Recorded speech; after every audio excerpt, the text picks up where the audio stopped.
Nundu Ebebo. For God and Country, we are back on your radio. And of course, your most authoritative social, political, and current affairs breakfast conversation is airborne.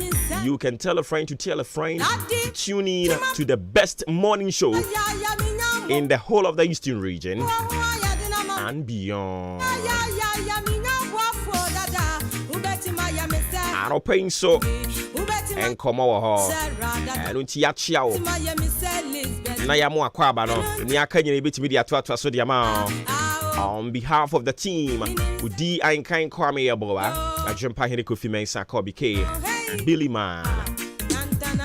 I don't pay as usual.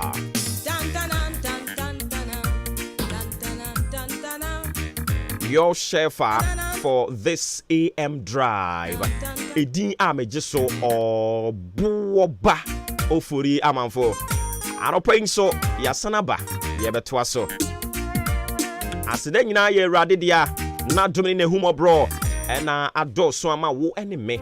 Yakodaye say a wufo, on adum any mobile hunso. Amano pay wakin kanya can't as a 400 chamada, but Jimoji D. Mufusania. We are back on your radio for God and Country. Repachoya that's it.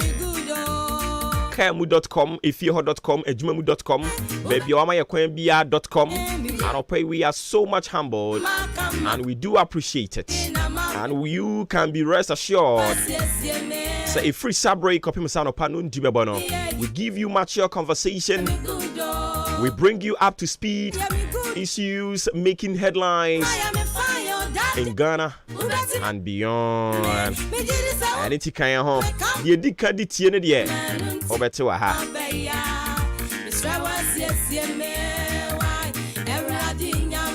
I don't say your minimum. You put Jmedie into segments. So the first segment, you know, you the mobile brain some Eddie Mount.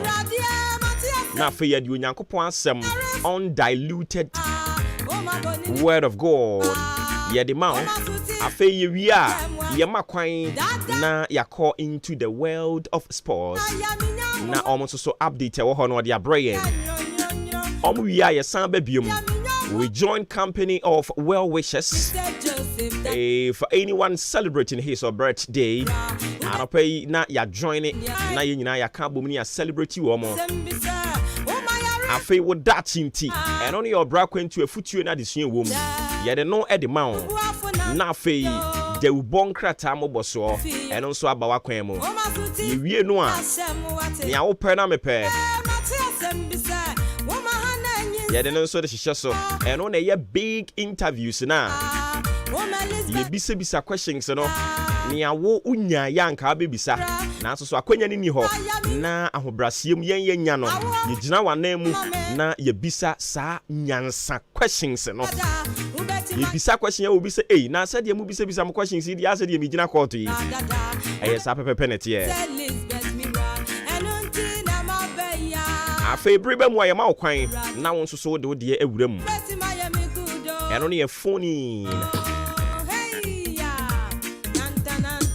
we mu nyina ekosoro betimi de wadwen kire ne de aba. Don't forget the show dwells heavily on those opinions, your comments, your sentiments. Ubetimi e de afa 0533 898915 0533 898915. You're streaming live on Facebook, YouTube as well. Maakye On Ahenkan 93.3. Join our wait to comment your thoughts. Bring them on and we will read them to the hearing of the whole wide world. If I tell you, I'm watching so Eddie Amayen. www.ahenkanfmonline.com. My tune in modern Ghana Zeno Radio app, Ghana Waves app. Ningina ewa Google Play Store and I say App Store. Oko hono mo abe download apps no. E wiase afana baby a will be abetimi atie Ahenkan 93.3. You are good to go. E ba to wi mo brand sem se ne bisa kone dem no ahobrasi mami fama o. Na fe yento aso. Anope oseme kan chro se ewie mu ate awia no eyi ne ti anope ya free sabre ya kopem no nwotwe.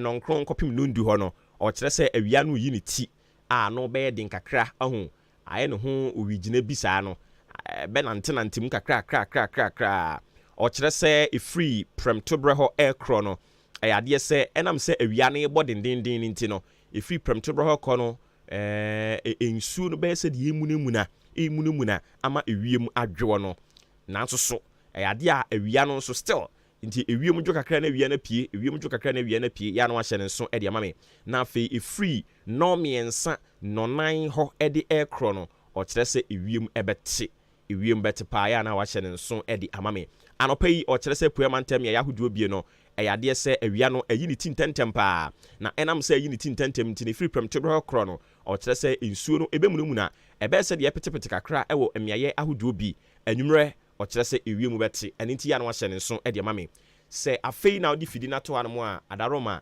ewiem bobrensem se ne yebesi akọ ne demu no ene de ho amane de ama wo mema remfi se ene eye November ne da etosu ensia ewo afi empim yenu ni aduonu miensa emu ene ye joda. And of course it's a beautiful brand new Monday morning and a brand new week in a brand new month, still in the year of our Lord 2023. Me bacho kan ho every sabre kopem sa no pa nundu ebebo Ghana adisiye obuoba ofore amanfo emamo ache edeba ahenkan 93.3 FM.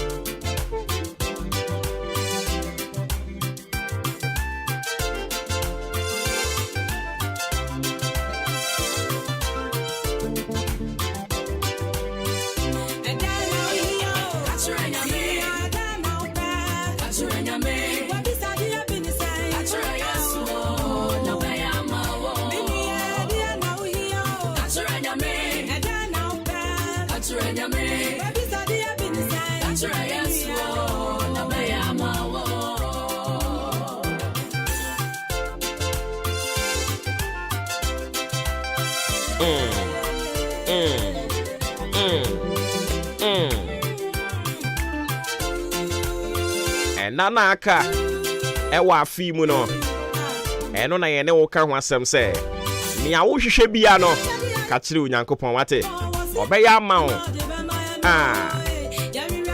de be mu wate nyame ho de be mayen na ye be hu no obebu ye yen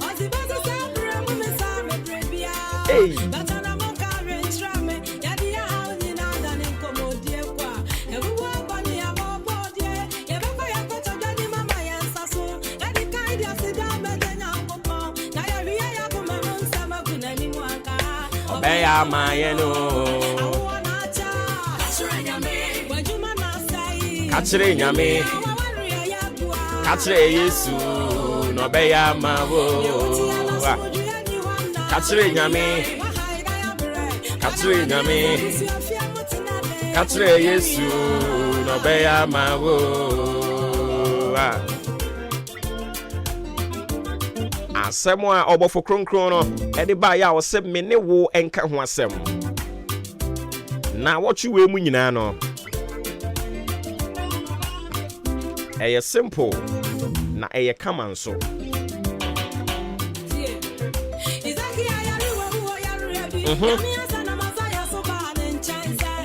na wochi we nyina onyankopon asoma na sem se emra wo ene me enchen na asem a wasoma se emra no eyetiawa obofo ne bae no so okwa asem a onyankopon de ama me se me mfa mawo ne koka kire na dehye ne se odo ekata bone enyina so eni nti okwa akoka kire omo se wo no tell them to love, show love to one another.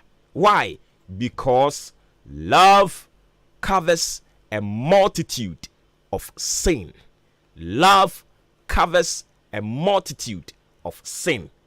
Therefore, they should love. Okwa akachira womo se womo no won ho. Na watwe we ya bedo yen ho. Na watwe we onyankopon asem a wode aba wo ka kire wo ne me ne se odo ekata boni nyina so. Ede nti na odo kata boni nyina so na watwe ye besua ye behunu. Odo ekata boni nyina so. Mama ti ase se ye no kre se me dominua me nwe ne ho adwembone na makoye ne bone.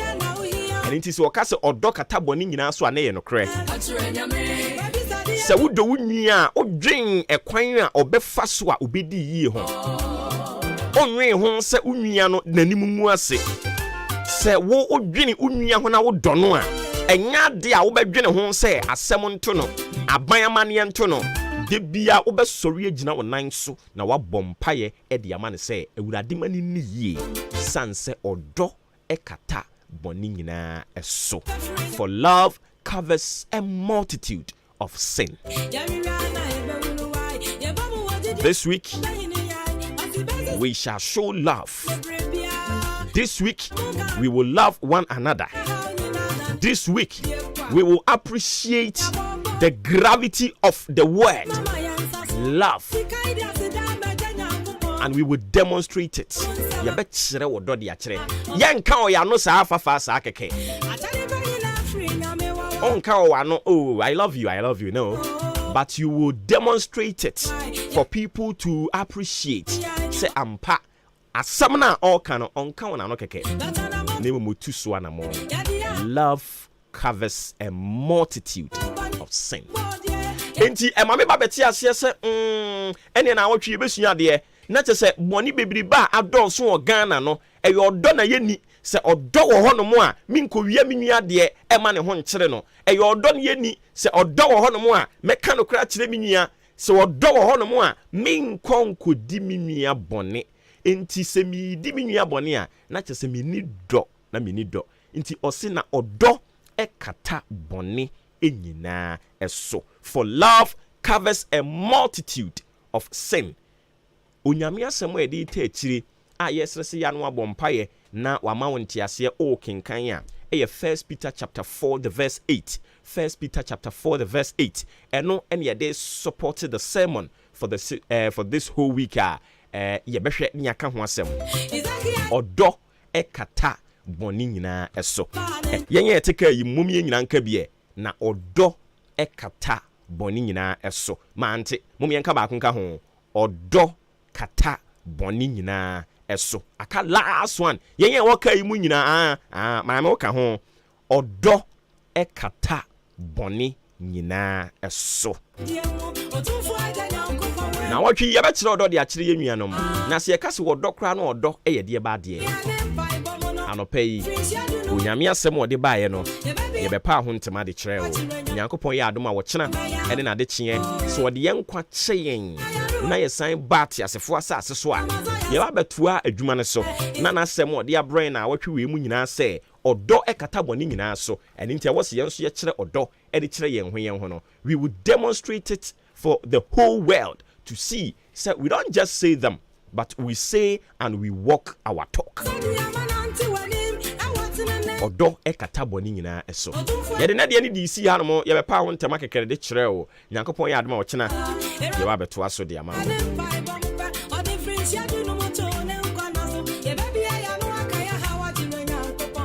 Obeya ma ye no Katsire nyame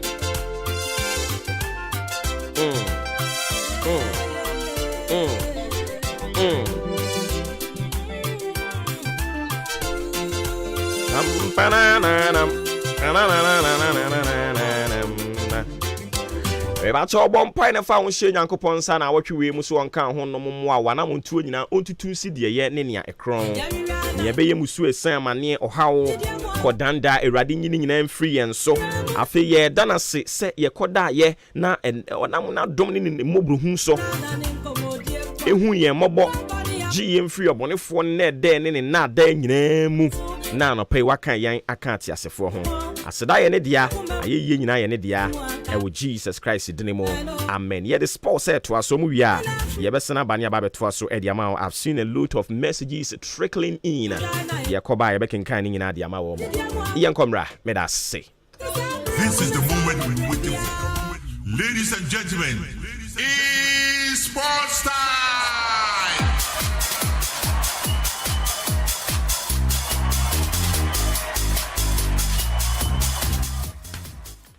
Adishimamba Ghana mamba nano pay ye mamunyina kwa basurunku bio asan aba hinkan 93.3 so yatena se agudie mu nsem na yɛde ahyia ene anɔpa yi midin ɛde Joshua Kwabena ejenim Yosef Adjui enche obetene enka afei Raymond Asheteurat ene Beni Tomauli nso e produce show no ene anɔpa yi me fast da ema Jubilee Hospital omuso yasin dan yamada gudie mu nsem enso ebeja me ka kire se oyare ohododo enyoma enkoye o body ni mu na pa asabe be sa yare ma yare wanyina atu ayradia enwa ene eye Jubilee Hospital yare bia attitude bia no fabre na fe doctors na net for no omugina so enhwe ma yare wanyina enso into enyira ebia oban lab na pese obeya sa kunyan enso eho ye laboratory lab bia bi ye ne kama enso edi amao pharmacy ne enso aba ebia duro na opa to anom dia sa ho yare a wepiem Jubilee Hospital ye pharmacy ne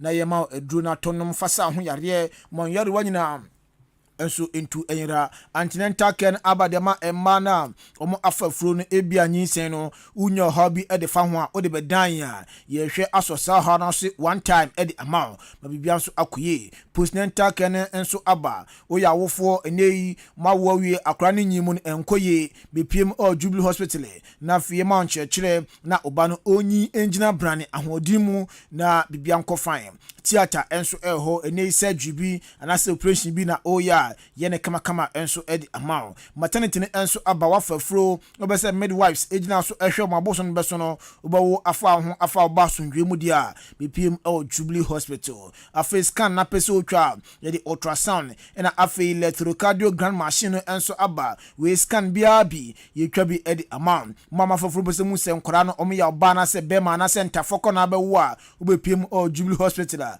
ye twa scan kama enso edi amao mama nya prostate mu amodu nso mi hare no so no monfoma sem embedanye na fiskan no ye ntwa bi emfa emamo asem bi kire wadwen so yare bi acho ade bi eteteo odwen ho a ontiase otiase nso a ondwen ho a mepacho eja okodanda fo asem bedanye na fe yehwe enka entuase emawo na efie ni afie kire enso enye din wani ina ohwadia onhu ade nbenwa onhu ewo kire onhu misra wanhwe entuase ntema okina bi no ha kese pan na de ebro obepiem Jubilee Hospital yo icon kan fide ahyemu ma woni yare nyina no edi etuase enso edi amount diabetes any hypertension for no so no fe no pa bia no nchekire enso ekoso edi mamo edi na mbede bebo ma yarewa no enso afirimu so canteen wo ho nti so wo fie wo adwumam na apadua na pomdin wom enso ato adidi a bepiem Jubilee Hospital ye canteen ne ema aduane apomdin wom na todi na bibia enko kama insurance nso de se oba na okita bia ye beje na yahwe uhwe chia kwanya achimotan amantra bridge ne so honom ene wo 0244 575799 0244 575799 ana 0241 784645 0241 784645 na one Jubilee Hospital enso edi enkomo Festus Enterprise enso asoya sen yoma efi ayede abusuafo no enso munyina enso eni kafie weekends draw enso various leagues a ekos no enso nya bi na ohwe afi man ene nkola no so no enso muni ekafie bi bia so ekofan enu ntino so muni ekafie a enya ekoso o TV ne so no ene eboma ene abusuafo eni so akafie enu ntino Festus Enterprise be piem oyakache na afi yema multi TV DSTV, Star Times, Canal Plus, na fe HD Plus combo ni bi na ko yusu ofie na ma efie enso enye nije ni kanika ya kache pe na oba obenya eye decoder biabi satellite na fe yido ni chema terrestrial decoders dey Festus Enterprise in a war enu ntino so pe decoder dey be pm of Festus Enterprise enya nonko a say TV na opato brand biabi ebi ho Hisense Asano Elgin na se Samsung dey nyina no eno a ene Festus Enterprise ebi a TV no brother ana se decoder na ebi ho na so remote na ayira Festus semen kancho se be pm decoder no ana se TV no ni remote dey wonya bi enso ato ho ebi a enei office bi na ubi adwuma bi na ubi school school anasa hospital bi na ubie na op AC enso affix ma Festus Enterprise bre AC no otuntum bi hospital bi ebi enso ho ye tom na fe be fixe enso edi amount na bibia akokama edi amount ebia wo breda na mum asai fort na aba ho afa fort na be dan yen na fe yenhwe ensiesi enfa mawa fort na ensan emba biu ye ni ochumasi sport no na ebo enhwenim na nsen de ye fe Nanes Palace ye sanso eben shell filling station no ewo achimda for Festus number so 0244 515 849 0244 515 849 and 0269 305 785 0269 305 785 na oni Festus Enterprise enso edi enkomo nyuma ko we ebi kan ho na maso asen a mokuka de sia gwangwan de dwumadie no enso e babejao ene anope Yension semna se ndano pe yensia se emfemfri Ghana Bet Power Premier League ni mu a na se Madi 9 Endro Anyakopon e adoma se bibia enso eba na we na kopio na se Carolina United ebo e kana ba ko branch fan e boachi owusu Emmanuel enya kana ba ko Erma Carolina United ena Hamza Isa enso etie kana enma Hato Folk upie Kumasi Asantewoko Endro transfer ema Dreams FC kwache ne bon kana ba ko a wantumi anti brekum Chelsea transfer ebo e kana ba ko Samates entumi anti bibia ni Ghost Stars transfer homo she kana ba ko Accra Lions enso ehye ba ko afa kopio na se bofa kota no transfer ehye kana ba ko ama Nations FC and to me anti Hearts of Lions etranfie ama Diana Stars kwacho mabode kariminu a amotimu ba ko Legon Cities etranfie and to me anchebi mediama ebo mo kariminu out to etranfie anchebi ama Beche United and so and to me anchebi enenya nkopon ayadoma game twato and so etodwa Great Olympics etranfie one instructor and so ebo asat now table no say any point kotoko to 14 and also equita 10 point na ase omo we say any city Carolina United to 16 equita 9 point Federations FC to 17 equita 8 point and Hearts of Lions to one equita 6 point Hearts of Oak game back kubo midweek na e baso nti omo one game outstanding and so many more e baso eno ntini sana isi etie ewo eye Premier League mo yekopie mo Access Bank Division 1 League na zone 3 say na results no enso ekoye na God etnase eche Kings Palace ebom ekanemu bako ama Kings Palace entimi anti 45+1 ena Brant FN owusu brefo enya goal edma na God afi enna games no enso ebi etwaso FC Nania etnafie ama Vision Leaders etwom ekanu miensa ama Nania omte kanemu bako Akachi All Stars enso ne susu game no goal anto obia atenemu Golden Kicks etnafie Tema Sports Stadium ama Clinton Kumi ebo 2 goals na fe Steven Botwe edi goal bako epeso de makoto Cruas enu akoto Cruas Golden Kicks ebom ekanu miensa ama Golden Kicks omonso omantimi enya no bako kra Home Stars etnafie ama Ankoti Tushe no so twa na ekanu mienu Home Stars etekanu bako Okwaw United enso etnafie oche Atram Divisa ebom ekanu mienu a Atram Divisa enso entimi anti ene 2 games na ebaso Accra Athletics etnafie na oni Kofodua Sempefi ed aboni Samson still believe ebatenase na oni Ho United enso ed awentamso now Puma Division 2 so league no esha se eye enra na games no say ene esi ekowie Customs etnafie ebo ekanemiansa ama Kotokuru Rush enso etekanemienu Achiase Jungle Stars etnafie esha ekanemiansa abomosu etimu bako afekopenese ejofo Young Chelsea etnafie ebo ekano 9 ama Basco etekanemienu kwa Bibre United etnafie ambo ekano bako Golden Warriors enso etekanu bako ena kopima amatumi ante eye ekano ena kopima se game a etwato no eye Introna FC otenafie ese ekano bako ama Vidaco enso entumi ante Jaffu Young Stars for na Bright Elite Bright Elite yeah say producer nke so de chassis Bright Elite Bright Elite enro no mu jom na so mbo pa enro mo yade for the a chance for no so yade Kotoku na mse buke mo amfa Someone shall see them. Now be say among Kawi, so 2 teams some win you'll be able home. Tian show some home game no. Okay.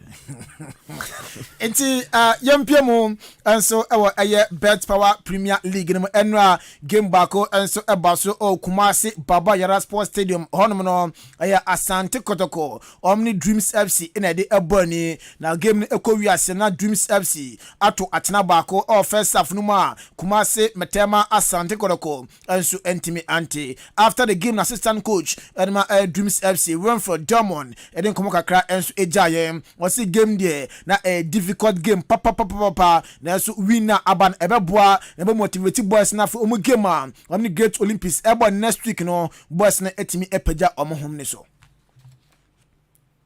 Very difficult, I must be very honest. Well stretched, tactically astute game. I told you earlier that is a game that we have to manage the 4 moments of the game with the ball and without the ball. The first 15 minutes of the first half, I think we were in absolute control. John Entry tested the goalkeeper. Dan Lad pulled some amazing save. Then Kotoko took over. The second 15 minutes, they also tested our goalkeeper. The defense was very, very stable. Then the last 15 minutes, we came again and then we scored from a brilliant set piece. I mean, the body shape, the technique, the precision, spot on. Then we went into the break. We came from the break. We made some few adjustments. We decided that we need to defend this goal and defend it. I mean, it's a very, very positive tonic going into the next game, especially when the last home game we lost. So this game is going to galvanize us. It's going to give us a lot of momentum, and we come against Accra Great Olympics. And I believe that game will also be a very interesting game at the Daewoo Sports Stadium.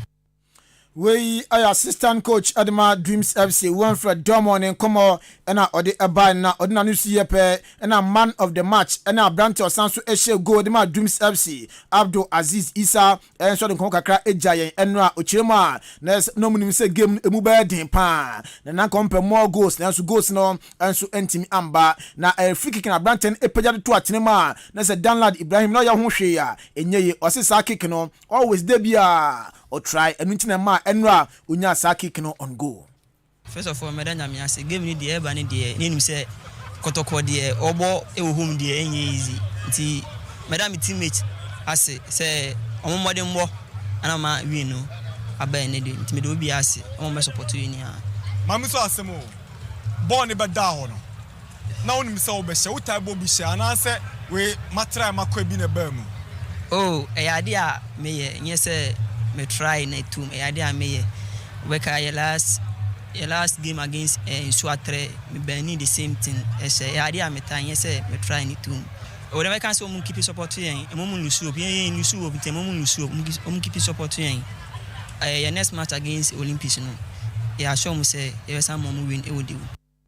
Enti wey a man of the match and afe the only goal scorer enra epiemu e Kumasi no Abrante andin de Abdul Aziz Isa ne komo na odi ejaye no Kumasi Metema Sango head coach and so eja gunichem papa 3 games ne including de enya embaye ebo pini bisa se enra de na baye ntia enra odi nkugo sa o se so disappointing ani mo no ya de na honom e ha adwen papa ye so muntimi improve goals emfa engum 3 games without a win on enya papa and so edma eye club no but still no ka supporters for ne say obi a and so and support Kotoko na ayade a on be make them proud. Very disappointing, our finishing. You've gone 3 games now without a win. What is the general feeling among the playing body and the technical team at the moment? You know, it's not good. Automatically, it's not good. You don't win, the feeling is bad. Right, so that's it. You want to say something to the fans? Oh, I mean, it's a league. We are ongoing. They should still support the team. We work harder and make sure that we make them proud. That's all. The trip to Samatex will be very difficult. How do you intend to approach that one? We'll talk about it.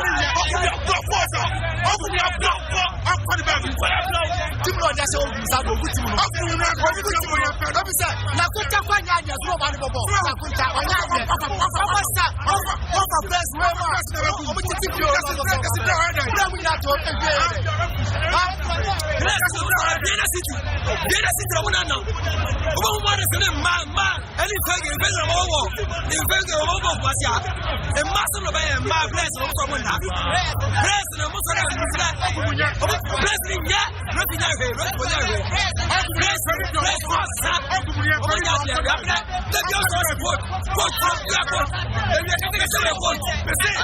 demonstration. I'm not going to know. And the back of the house, I'm going to put in my penny. So that's on Chassia. Never have more pure. Never have more pure. Because it's on the right. Yes, I'm a Lusu. There are some of them. Yes, I'm a Lusu. Yes, I'm a Lusu. And I have the one. The other man was good to know, and I have to go good to know. Yes, no, yes, no, yes, no, good to know. How could be a panel? I never have a job for. I never have a job for. How could be a panel?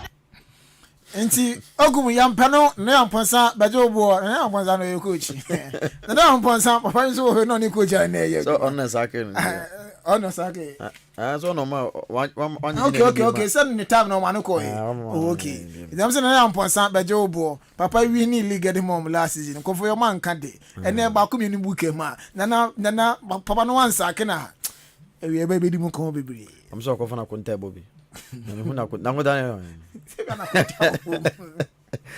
Yena ni remu enso how to focus amonso etu kwan kofa ene Carolina United ene Cowboy na after the game no ekowie 1-1 coach Fan Martinez Koopman coach ene ma how to focus ene nkomo akra enso edijaye osi game no de na se ano odinye pa ene ma how to focus ene fi Carolina United ni na second half no de ohun se ahokeka no enso peja ekonanim ene enso nkomo akra pa no ede aja ente ensama na se head coach ene ma how to focus ede ejaye.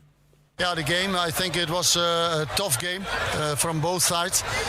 We start not so good because 1-0 behind, and I think in the second half we pick it up and we get a little bit more fighting spirit. We need it. You can play nice football, but you must also have fighting spirit. And the second half was okay. On the other hand, I think 1-1. You can also have a penalty, but I don't talk about the referees. So 1-1, not losing. Next game we must win. Yes, we am kono bia odi eja na esi akopiemo all heart to folk dia na se new free bane e ma heart to folk no brand fan Hamza Isa born there onimboye papa enche bia na somebody no efi areas ni mu a amon promote no ade ba senior side oban so de ngu no ho ma se ase ototo atana brand no enya equalizer no ade ma boku heart to folk no pa no akasa aka ade afa no ho o se brand ya fan Hamza Isa born there onimboye pa na so no ko na ho den entumi embo just heart to folk entire team ni na enso support eboa no na say Brant Rubia enhwe nanim say ono obe top player and say player obeji dinye papa edema heart to folk boboku no. If Hamza is alone, he can do nothing. So he needs support from the players who can make him better. And so always as coach, you must find a way that players can be better with each other. And I find for Hamza maybe the solution. But every game is different. So this is also a new game. And let's see the coming weeks, he can perform more and more. And then only what I can say is watch out for Hamza Isa. For sure, he scored again. And what I said, he's on the way to make a nice career as a football player, but a lot of things will come in his career. So yeah, let's see where it ended. Yes, we head coach Edema Heart of Football Kono Koopman come and SMD Jao and Nano Penada Nisu Remo our Carolina United. I'm also head coach no I pa fana Shaibu Tanko no so Nkomaka at the age or senior players and the Amobo Boni na so my chances and as someone to me I'm fan to atena eno and ambwa I'm to me ending kunim our Heart to Folk so. Everything worked on well, except that we did not take our chances. Imagine we getting a penalty at 37th minute, 8 minutes to go, and the player wasted. So what else can I do again? But I'll keep talking to them to really wake up for the next call. That is the trend of the game. If you are playing openly, you either win or lose, and it is open again. You either concede or you score more goals. That is where you win the game. You have to open up and win, or you defend to draw. Yes, we commodity jai na sansu bisa na say performance ni players no dana di no eso na ni na so performance ne de na say enye kra monyo say anso ni yie kra no to say na coach no e di ejai. I'm really very worried because we needed the 3 points at all costs to leap from wherever we found ourselves. Yes, definitely the team will be under pressure to deliver because to whom much is given, much is expected. We command as a head coach and Maakye United Bokono coach Yefeno Ayatan Kushaibu and the Ajay Ne Anopai. And CAF Women's Champions League no etwaso enra na dwumade ne ehyasie na ende 5 p.m. ewo eye obi cross stade Lorraine Poku honum na sa game no eba so at far club omne ampem da kwa na de ebo ani odumu na captain enema ampem da kwa ladies ofia sewa amponsa echema game ni de as far for no omahwe pa na game no emu ba den pa na so mo de prepare ye om de asia eye as far for no osi na coaches no akire om no om deliver on the pitch and bibia so akoye but in prempren de moro our camp and our high into om wo gidie se nei entwa se no so be body na ampem da kwa ewini mo first game of the CAF Women's Champions League. Inti ano enenia eno so aba mauli say voice in enim intino Kofi yankonko phone cruise we yankonko phone cruise na fe yamfa ma no nsem kakare ntachire dia na yankonko piemu ewo Italia Serie A eno su kopio games no sei ene esi ekowie Bologna etena fie ombo ekano ba ko Lazio entumi anti ekano afie kopio na Salernitana na tena fie entumi anti Napoli ekochomo bonekano mienu Atlanta tena fie omhye ekano ba ko Inter Milan enya ekano mienu AC Milan tena fie ema Udinese ekochomo bonekano ba ko amantumi anti afie Hellas Verona etena fie shekana ba ko Monza ebo ekano miensa Cagliari etena fie ehye mienu ema Genoa ekano ba ko AS Roma tena fie ombo ekano mienu Lecce ekano ba ko Fiorentina tena fie ema Juventus ekochomo ebo nekano ba ko amantumi enso anti Frosinone tena fie anase ene end of game no enso etodwa amne Empoli ena ebo afie Torino enso tena fie ene Sassuolo ede aboni French League 1 PSG 3 Montpellier Anchebi Lorraine ene Lens game no go anto biatine Olympic Marseille ne Lille go amba enra games etwaso Olympic Lyon ne met 1190s etnasma Reims twane kanim bako 90 cm Strasbourg ene Clermont-Foot obia Anchebi Toulouse 1 Le Havre 2 Monaco 2 Brest 0 na OGC Nice enso etna fechi Rennes ebo mekani mienu Rennes anti German Bundesliga Darmstadt 1 Bochum Etiomo Bonekani mienu FC Cologne 1 Osberg 1 Ethiopian Freiburg Mienza ema Borussia Mönchengladbach enso Mienza Wolfsburg 2 Bayer Leverkusen 3 MS 05 Kani mienu RB Leipzig entumi anti Union Berlin etrenfie Anchebi ema Frankfurt chomo Bonekani Mienza Dortmund etrenfie Bayern Munich ebo mekano enan ama dumi antimo dabraka Ulfberg mienu ema Werder Bremen enso mienu Haneham etrenfie mienu Emma Stuttgart entumi Spanish La Liga Santander Las Palmas 2 Atletico Madrid 1 Osasuna 2 Girona 4 Real Betis mienu Real Mallorca entumi ante Celta de Vigo 1 Sevilla 1 Real Sociedad etnasma Barcelona etni twane kanim bako Sociedad entumi ante Ronald Araujo 90+2 na Blanton enya goal no edema Barca Enra Alves etnase amane oche Amelia Bonekanim bako Amelia entumi ante Valencia bako Granada entumi ante Villarreal 2 Athletic Bilbao 3 Indigo Luis na afei Nico Williams Naki Williams mo nya goal no edema Athletic Bilbao Marie etnase one Rayo Vallecano de Boania go anto biatinum ene Hetafe ene Cadiz ebo Uramu enso yipion mwana sesei ena enso ekwewe Fulham etna film Manchester United Bruno Fernandes 90+1 panyan eto atena bako era Manchester United Fulham entumi anti Brentford echi West Ham United ebo mekano miensa ema amotimu mienu Kudus Mohamed eto atena bako era West Ham United enso nkunimdie no entumi anko amfamo Burnley etna fi ema Crystal Palace eko chombo nekano mienu a amantumi anti Everton eshe bako Brighton enso eshe bako Manchester City ebo nsia Bournemouth etekanu bako Sheffield United mienu Wolves enso etekanu bako Newcastle Tottenham kanu bako Arsenal the Gunners entumi anti Nottingham Forest mienu Aston Villa entumi anti Luton Town 1 Liverpool 1 enenya kopon ayadoma Tottenham Hotspur ene Chelsea enso edeboni Manchester United amuse ma brand fan Anthony ombe swap no aso di phone can scan akwaji phone fufuro no omsi January ebey abrantin 85 million pounds omtito no so buy no goals ni ball ni de ensheda enso ne ntino omkopie mu enso Brazil na se team a friend Flamengo omfoda ndin de Gabriel Barbosa omne be swap Anthony Bibianso akoye Eddie Amano. Udani Remu El Madrid Asoya Carlo Ancelotti head coach no and my opponent Kuma Kadia Jasa Brand from Jude Bellingham no and rather game on board want to me and Bobby we proud shoulder now so GDS and there about Kuchaska and Amashe more GDS and Coupon and my Wednesday Champions League game on board on the Braga no a bright to me at Jamaica and Madrid Bobukun. Now Marcelo no see Academy Marie Menoka said the copium of from Menesi Honum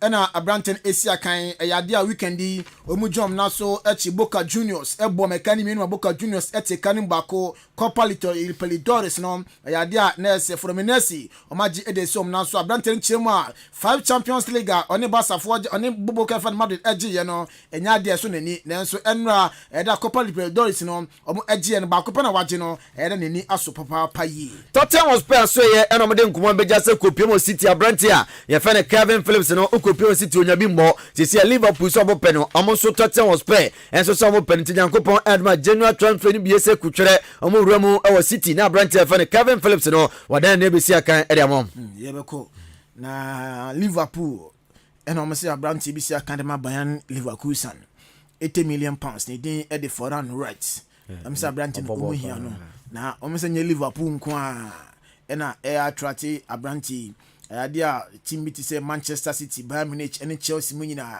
enso Eddie Branton echi omu ehia na Chelsea the man hwe ne ye omu sabeka no because Chelsea omu sika sem no so da ye mu say United so any happy ntino on this note yeah kwabra ayi Luis Diaz and rock she go be as an papa no pastor mu hu no ai ne papa mu no wacho para aguna tarem so say freedom for that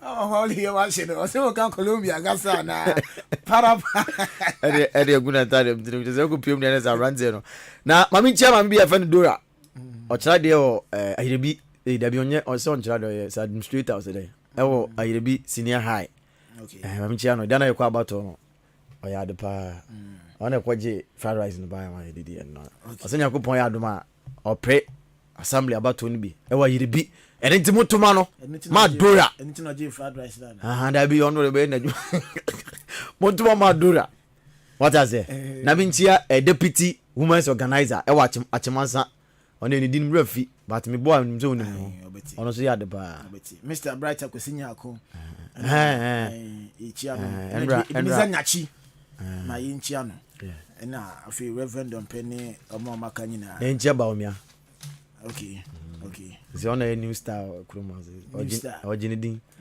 na Mr Ebuni Force Mr Ebuni mete on ka chepa ene mame ente on ka edisi ana fe captain in the morning so atros midin ede Joshua Kwabena Jenim Joseph Eji otieno enka na Benito Mauli na afe Raymond Asheteurat enso e produce show no obobo for the man for still captain in the morning over to you.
So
Ghana adisiye obuoba ofore amanfo emamo ache edeba ahenkan 93.3 FM. Ghana adisiye obuoba ofore amanfo emamo ache edeba ahenkan 93.3 FM. Oh Jesus. Yeah, that was it. Mabo wudi na mafirawo. Mi bei nyakuku oduro. Shebe kumane nifa. Wudi ya kokwa wani muai. Misi mempa bae. Mina mi bawa chiri domwe. Sani amidi mosa chinuo. Sana meni wachida. Mabo wudi na mafirawo. Mebado funya kuku oduro. Shebe kumane nifa. Wudi ya kokwa wani muai. Misi mempa bae. Mina mi bawa chiri domwe. Sani amidi Joshua chinuo. Sana meni wachida. Mi rinya wo. Mi ba mi rimpa wo. Yeah. Makami utam se.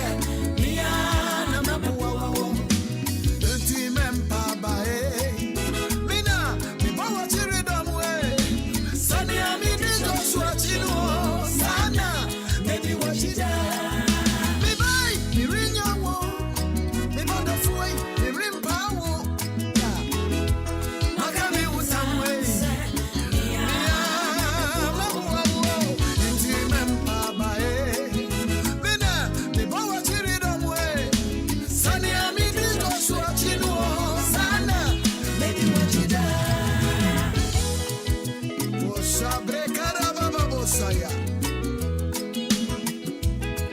Jeremiah chapter 1 verse 19. Wasina wani ubedi yako nanso worintumi firi sɛ me awurade meka wo ho na mɛgye wo.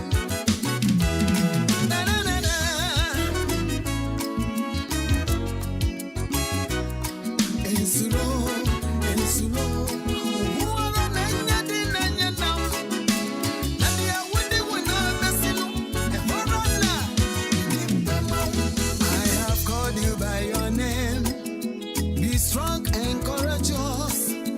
Sheben kumane nifa, udia, koko weni mua.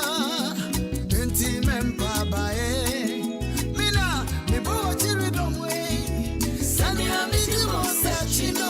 Sana, medi wachida. I have called you by your name, oh.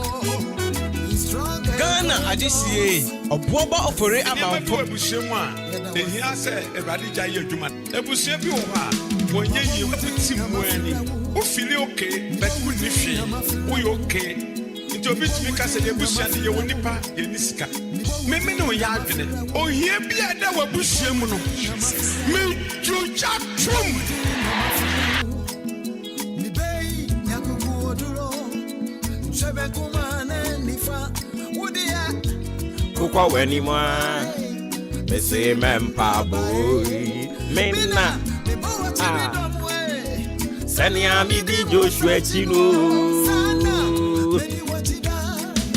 Mabo wudi na mafirawo.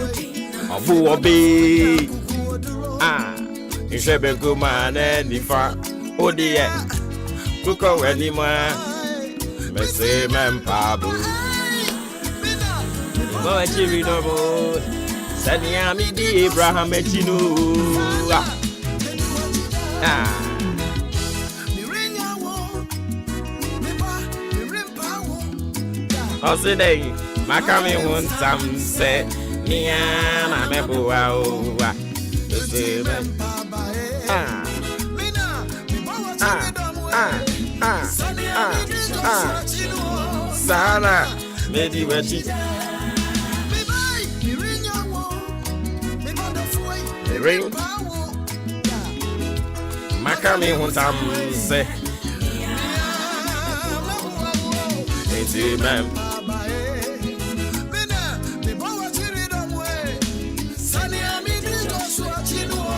Sana medi wachida. Yeah. Sabre karababa Zawati Asia. Hey. Jeremiah chapter 1. Hey. Verse Hey. 19. Hey. Hey. Wasina when you be diakon. Yeah, faster than confirm the sports team. Joshua Kwabena, Janeem, Kofi, Ejiri AJ, Ben Mawuli. Yeah, it was some 37 minutes down, 7 a.m.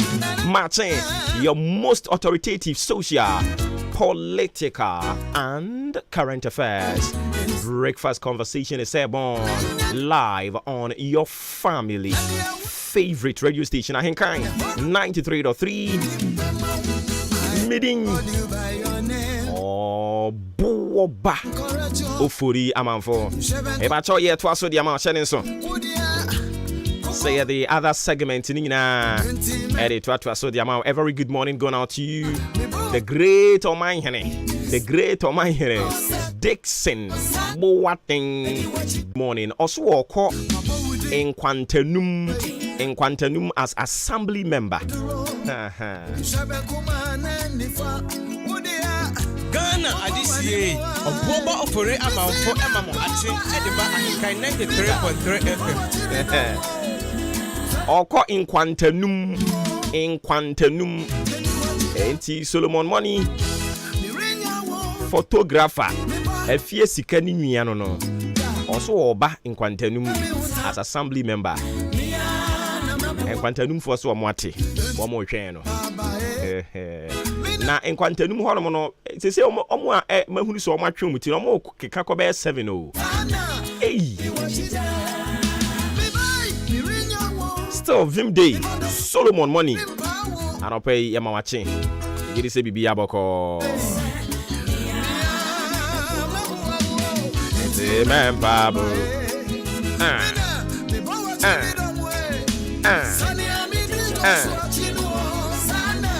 Medi wechida.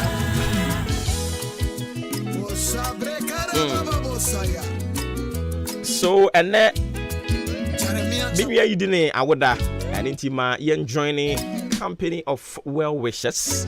I am wishing you well. So a glorious happy birthday going out to you, Emmanuel Akwa, aka Oheneba Kwabena Opambuo. A glorious happy birthday going out to you. Live long and prosper. And of course, do have a good one today. We will celebrate it in a grand style. Such as a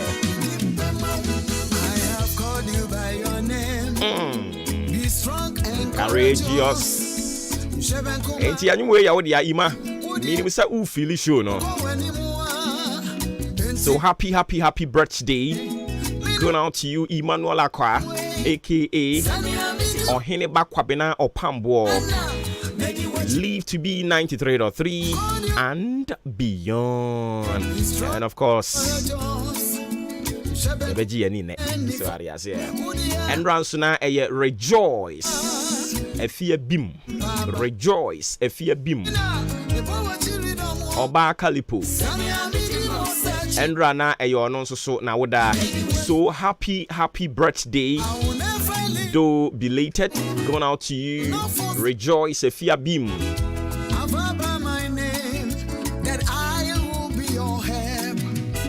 We will continue today say that may the heavens open to you. May the heavens open to you and be nice to you. And the lines will definitely fall in pleasant places. Rejoice, Efia Bim. Way too much. But on found who ni crack sa. On found who di crack not as ya nyade. And also found who di crack sa. So why you make no?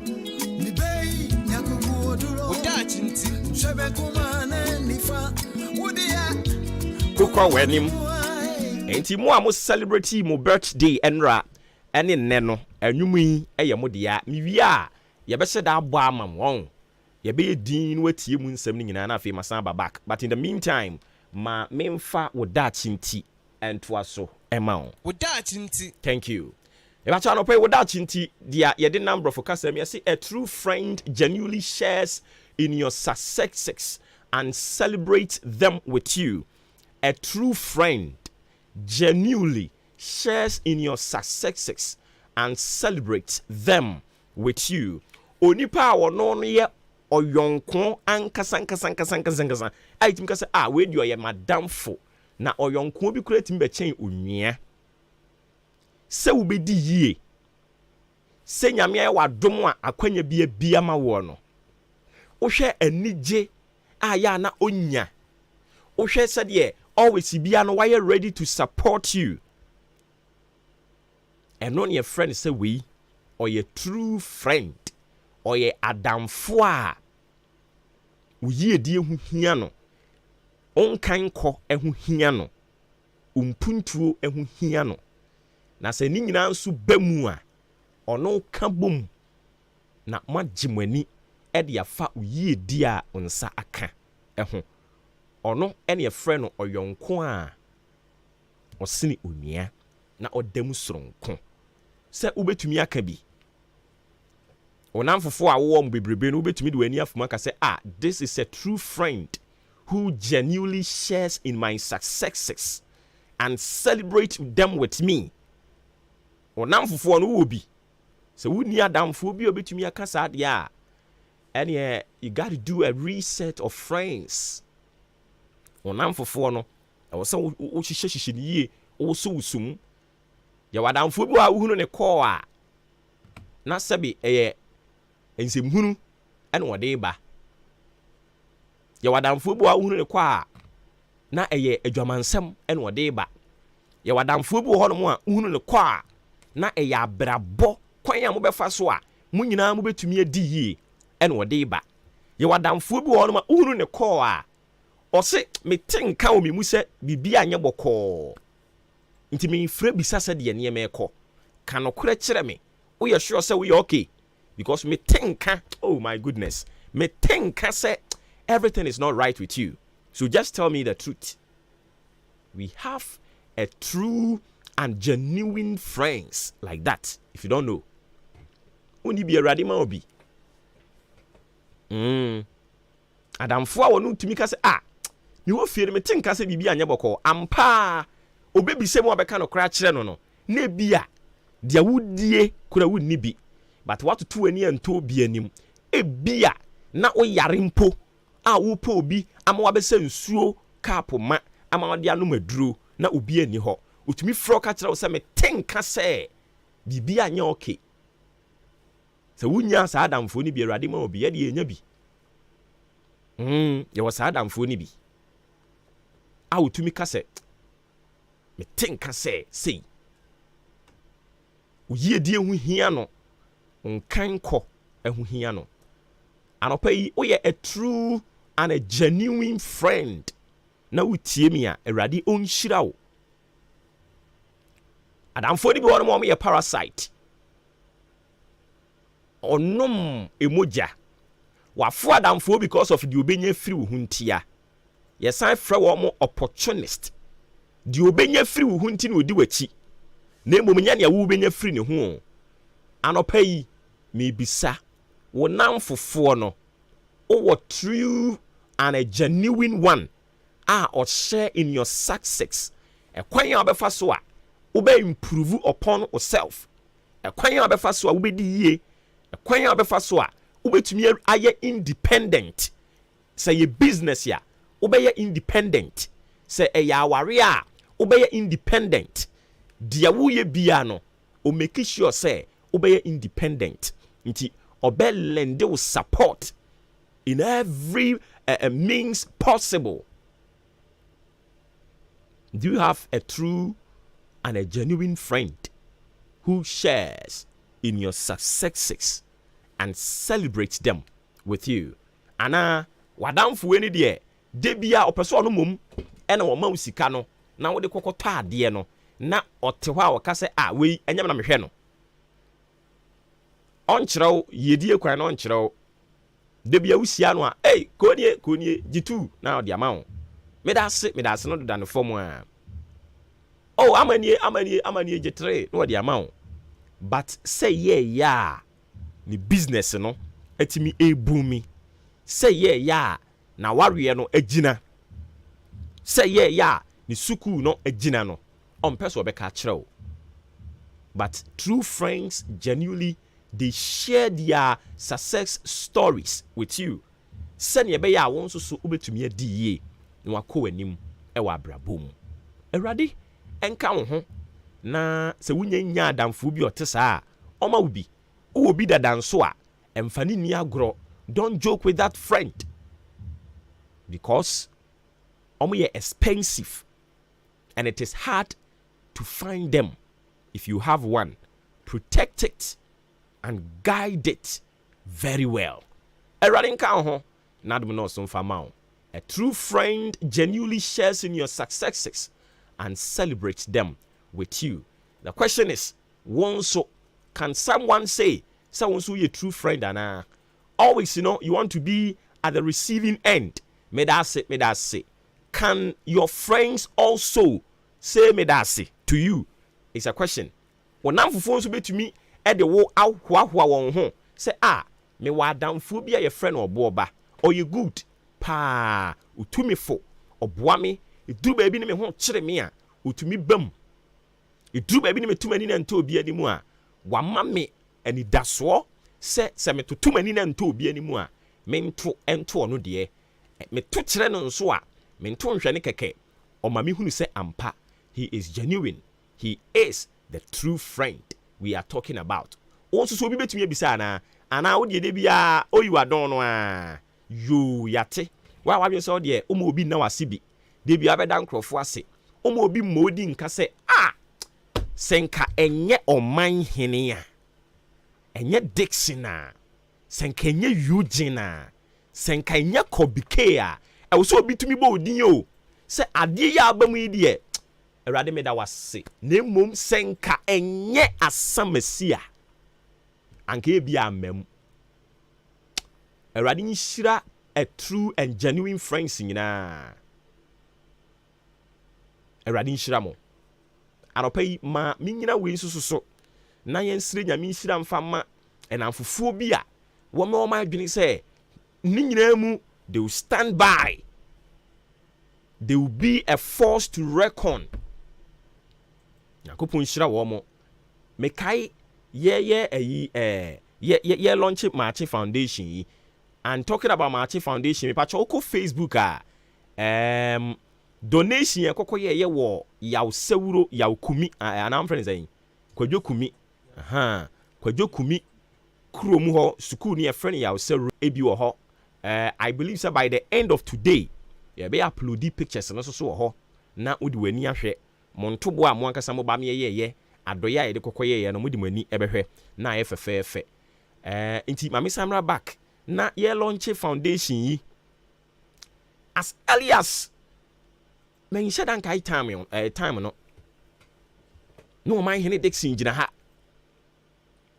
obai kra ne yen set up the place in ye he made sure so what stand by baby was send a contribution bemu no waye enye no nko awo o wa ha no mo a kopim bra ye pon ye o man hene ena dina we too much dina is too much ankopon nhira mo ankopon ka mo ho na nia mo de mo nsa beka bia enye nhira onipa wani so ade a awurade bie kwan bebre no ade ma wo nti Dina Audrey Amoa Afarian ena oman hene Dixon Boateng wo Green Pharmacy o pedro atako wo Green de bia meka o pedro na wo kom ho no wanya bia wo twumu ne beten ye pe wo befa ka konkran wo Green Pharmacy ye too much omanimu te abrantie gina ye tia kopim bra ye pon ye wan ka say I have come in kind in cash eduru time ye yisika nso yiye nyame nhyira no ye kase ye kana sem ye nka nwie erade nka no ho. So a true and a genuine friend is someone who shares with you in your successes and celebrates them with you.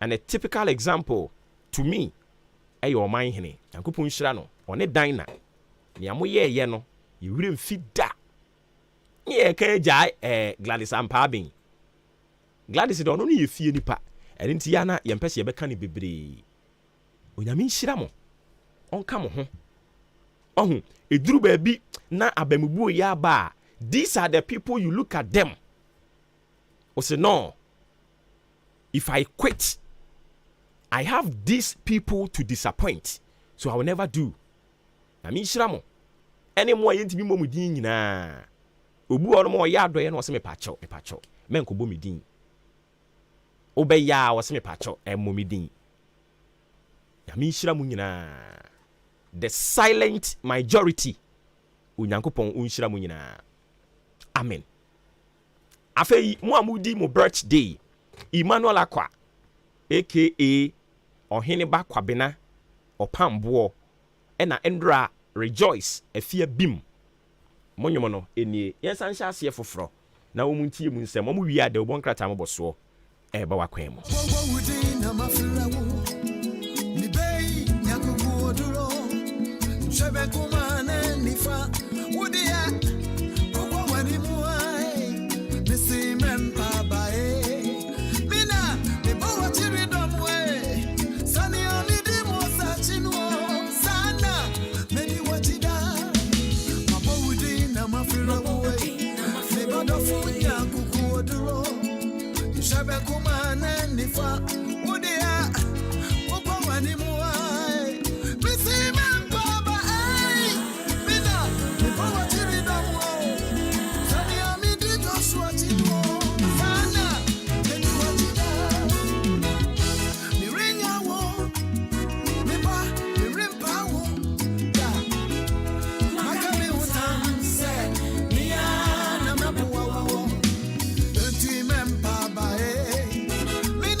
Chapter 1, verse 19.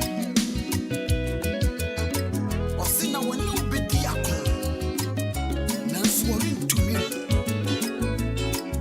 Frisa me every day. The cow home. I make so.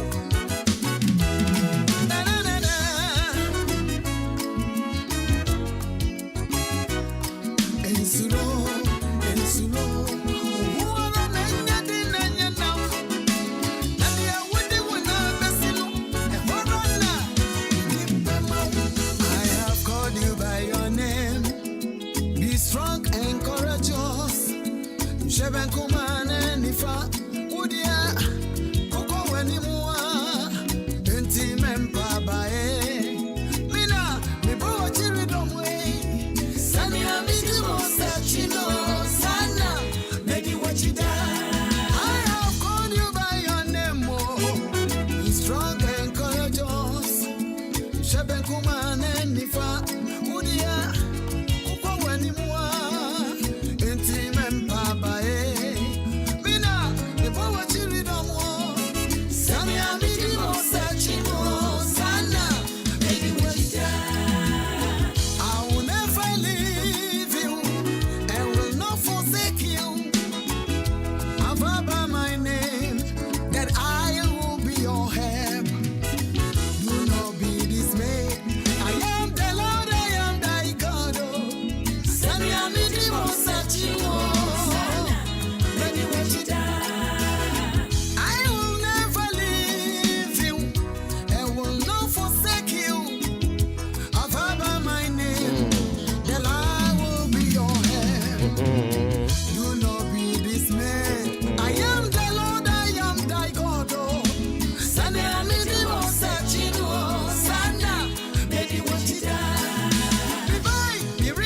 Okay. I don't see money money boy, you know, yeah, that's it. Twas so if you had no more, the bunker tambo so breno. As soon, yeah, caught na yakwa Eddie amount. I drink a pumo called yeah. Yeah, Yamiadum, that's why. Yamiadum, what didn't hapa. Sure, Kwaku be aboko. Patron, men an answer me. On an answer, and none of the United Hamani, pin. Bear 3 days in the but to be answered. I bet 3 days in the Miancasan, none one can and shed down son nipa. And I'm sorry about that. I say, ye did in sushi to a Yisue Miano. But so many days. I was so bad. Okay, enti and commode ye be brino, but Mumian Comra, nothing young fan to us. Anapa nonso about community aduonum so 757 yama etiefoni na chima makwaba eba ahenkan 93.3 FM so de bonkra tawdra badwa so na poso ntete ho broni friend headlines eno ene de babeso mu ene die kwan so anopa yi ene eye dwada obubu obosome ne de to so nsia yeti akwa kuma studio me din edikwaku enin kusi buadum mene adwempa hene kofi mensa adwene papa na papa endi wanim kan the new publisher the ruboka tanam de shase the new publisher the Dr. Alhaji Mahmoud Bawumia flag bearer for the NPP ene onumnya for Kennedy e Japan ya sensen tramra shebujeni wo mumienu emfoni aba na akansi a wo mkoya na wotwe awie ye enyanu ebeto odwa kyerese Dr. Bawumia na adi nkunuma O2 franka ama NPP amanyoku no eno no nimnyafo Kennedy Japan otoso mienu ya na otai na obo no tu Japan kasa kyerese nyade obejai NPP nyade obefrim na emum obetai Dr. Bawumia chi na wo ama NDC amanyoku no showdown 2024 ehwo asem wase National Petroleum Authority NPA wo boss nso kasa wanum se ya o kyerese sa cylinder regulation wa recirculation modulation no eno ye yusu ye fendi dwuma ye ntiase na ye ntungu so na ose anu mo mbeboa ma akwanhia odro jamframa gas ne sa cylinders ne de ba no eso beti nti ye ntungu sa wo mo hyehye wo from de aba no so na ye nsa ebeboa ma akwanhia odro bebrebe no eso ati the new publisher anopay Mede the Obakata wa today say daily graphic okunini the Obakata no and some do be nam no paper na hwe banner caption na ene me hu nana adodan kwa akufu ado Ghana man panyini akora aja waje no Africa we no na Ghana we ye MPP ahusuo no wo mo enso entumani bi egu ni komo enu achi sa so na me hu MPP amanyo kontitrani Ora Steven team aja ono so waje no white no na wode MPP ahusuo ntuma ni bi agu ni komu kama Dr. Alhaji Mahmoud Bawumia Ghana mapanya be de kire akwa ono so ehunu wa ha ono so agi ni furugu a MPP ahusuo no wode enso anwene na eno na mu se MPP franka no na nado danko akufado ede emma Dr. Bawumia asikire nyina ne se empempem no ekasa die Ghana mapanya na danko akufado na wodi MPP amanyo ko no enim kan no wode na dwuma no asi enti wodi sie no so no eto ani esen no MPP amanyo ko no mu kire mu se one dane fansa Dr. Bawumia ensa enti na chesa mamre ne nhihye ye wo se koso na wodane de se Bawumia ensa no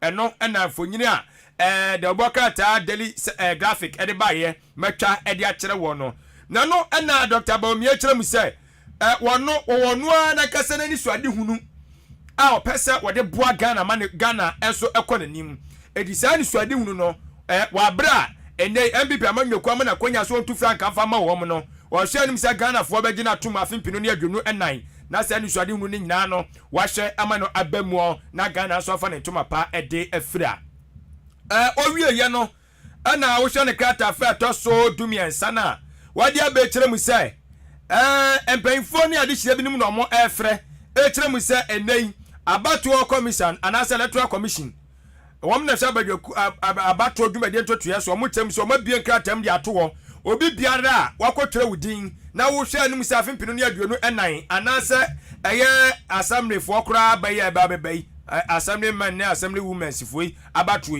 wa wogidi yesu atwe udin wo hwe nim so kwa akoto bie ɛwɔ sɛ wokɔhwɛ sɛ udin ɛwɔ abato nwoma ni mu a sɛ de ɛtie na ɛfata wɔn mo kyerɛ sɛ ɛho da ubɔ ne ho dede yɔ no ɛwɔ fam ti ama nkrɔfo nkɔhwɛ sɛ wɔn di wɔn anaso wɔn di nim ti wɔn mo yɛde wɔn akɔ aso yɛ ahodoɔ sɛ wɔn nkɔdi dwuma ɛsɛ adwuma yi wɔn mo ɛna ɛkyerɛ mu sɛ wɔsɛ mpanyinfoɔ mo a wɔn mo so na wɔn firi aseɛ ɛnso ɛyɛ ho edede ɛho sɛnkaeɛ ɛno no ɛno akyi wɔkyerɛ sɛ ɛyɛ National Petroleum Authority wɔn mo boss ɛna nso kyerɛ mu sɛ ɛyɛ CRM na kyerɛ sɛ mframagia foforɔ hyehyɛ yɛ wɔn de aba no otufo sɛ Ghanafoɔ nhwɛ na wɔn mfa saa kwan so sɛ deɛ ɛbɛyɛ a ɛno bɛboa na afei ɔhaw bi akɔba ɛwɔ akyire sɛ so wɔn de kan aka sɛ mframagia fidie na yɛ wisu seesei no ɛyɛ a na timi ɛde ɔhaw ba to wɔn de foforɔ aba a we no okɔ a wobɛkɔ na aban na de aba dada nti okɔ ya no aso afa uyisu wi a wosa de kɔ na wakɔfa ofro saa na hyehyɛ no ɛte no ɔkyem si yɛni saa hyehyɛ nso mom na ɛno ntimi ɛnso ɛmmoa na ɛgya ekuo bi so tiam ɛfra aban kyerɛ mu sɛ ɛna wuhwɛ ɛto a yasesa de agu ɛyɛ dwuma awodoɔ so na ɔmo kyerɛ sɛ ama ɛnɛ yi dwadie ɛnkɔ so dwadie egu nti no aban nso hwɛ na ɔnya ho bibi Daily Graphic the Bokata na mane bo anano pay wode nam eno no. The New Crusading Guide the Bokata munsem enam de to aso amaw. Na eno no de Dr. Alhaji Mahmoud Baumia Frankatuni ma NPP amanyo ko mbrembren. Ene ne wo kanima me Samaria Baumia mfoni aba. Asema krate dia to ase ene se Dr. Baumia na NPP party no ye wo bibi don mo akoye se yese eya kanfo party. Akanfo nko an edi so. Ene sa adon mu fitetetetetete. They say Dr. Baumia ni nipa wedi kan obe trese NPP party no enya kanfo party na se de atifidu mantemu no ho afo ena wom so ababekura party no enwa asem krate di aba ye omo twese wadi nkunim beye ohom chichemu aduosia baako ene akiri 61% ene akiri a enwa asem ni mfoni The New Crusading Guide ebo ho amane The New Crusading Guide kro ya se omampani na nado oko atifidu mantemu a ose akwan ane akwantin baye 432 kilometers na nado say adwuma mo bo ewo fragmentemu no nya asem ketwa eho asem ewo anu mu sei krata kroya san aba mane kire say oko nungwa owura bi akofa ngrofo okay ono nipa ba ko pempo nipa ba ko ena obi edan a eya dan kra makomako dumienu 12 bedrooms wako dwuni ni na agu ewo nungwa enwasem The New Crusading Guide de obokrata no ediaba kratafa etoso edu anopeni nsembi no na me de obokrata watu di se de Ghanaian publisher ena ede esomo abusuafo sem no kase watwamfo ni bi aba ene esede ena chese rekodo ne nyina no eye Asen Central na se bedwani a na wo hwe ni mu se to ani esi ahene be ma na konya no tu franka de ama mo afimpinu ene aduonu enan wone empempen opanyine a MPP amanyoko atu ani esi ahene agina tum se otu franka fama wo mo enti Kennedy ohene Japan ene Dr. Alhaji Mahmoud Baumia fo nyine ode aba na wo so mienu nyina obi anwenwen a chese enya asem ketwa na ni nyina ne se oru Kennedy akompra kwa Japan na o tirem se abatro na wonum atro ye anano memenda no kwasam de eye ba ko pe na abatro no mu da hokro gen fi bia nu kika wa bia ni ho ne sa yo sunti no wade atum eho ensem eno no ensem awdo bi aka ho ne edika de asomwo ewo de obon kata awdo no mu dadanti ba ko ana edam soronko ena mede amawi The Daily Dispatch de obokrata no mu nsem ena aba na eno so akoye nsem ya boroboro so a me call the custodian de obokrata mu owura Kennedy Japan chesa abato na bibia dem fine ena National Petroleum Authority for so eguso ebo wo mu dawru se yenyusu cylinder regulation modulation no yemfandi dwuma ena afi wo mu de ba ko bi nso aba wo ma twere atifini se it's confirmed ozi Dr. Baumia ne Mahama 2024 showdown Dr. Baumia ene Mahama tuwe tia onso no pe Dr. Baumia ene Mahama why na ope ubetumi atest aba ne akan ama ofinchim esianu na adruso Dr. Baumia and Mahama why ene eko why na eba be mampani 2024 ho asɛm the custodian de bokrata no e di abadia kana dwen yetiti hu dada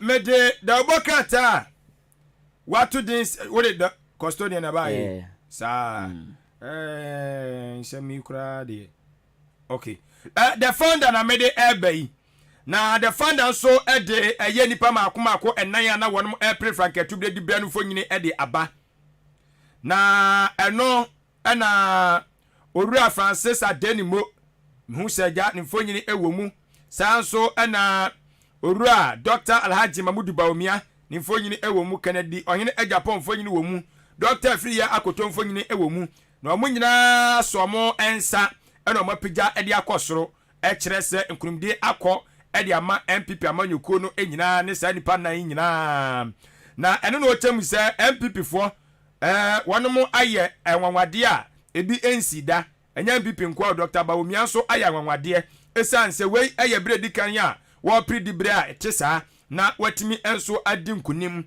na afeso no wei aye bredi kan ya MPP amanyoko no wo eyi frankatuni ade afiri atifido mantamu enti anwanwade de wonom aye bi pa no nsem de bokatai enso ede aba owie ye no watwamfonyi bi ede aba na nadodan kwa Akufo-Addo aja wone from mantamu ahempon baako won den sa to nsa yema wonom enso chia enya asem ketwa na no na nadodan kwa Akufo-Addo ekyeremu ese akwanya wonom etwa from mantamu a eno eye 432 kilometers no wochese eyade a chese enwanwa pa eyade a chese ampaban no abono emoden enso ewo framantamu katafeta so dumiensa ena sa asem we so epipo enso ewo otem se kopiemu enso ewo adenta semno ekase wode aso abofom agenda 111 hospital project no ebi ba be koso enso ewo no ma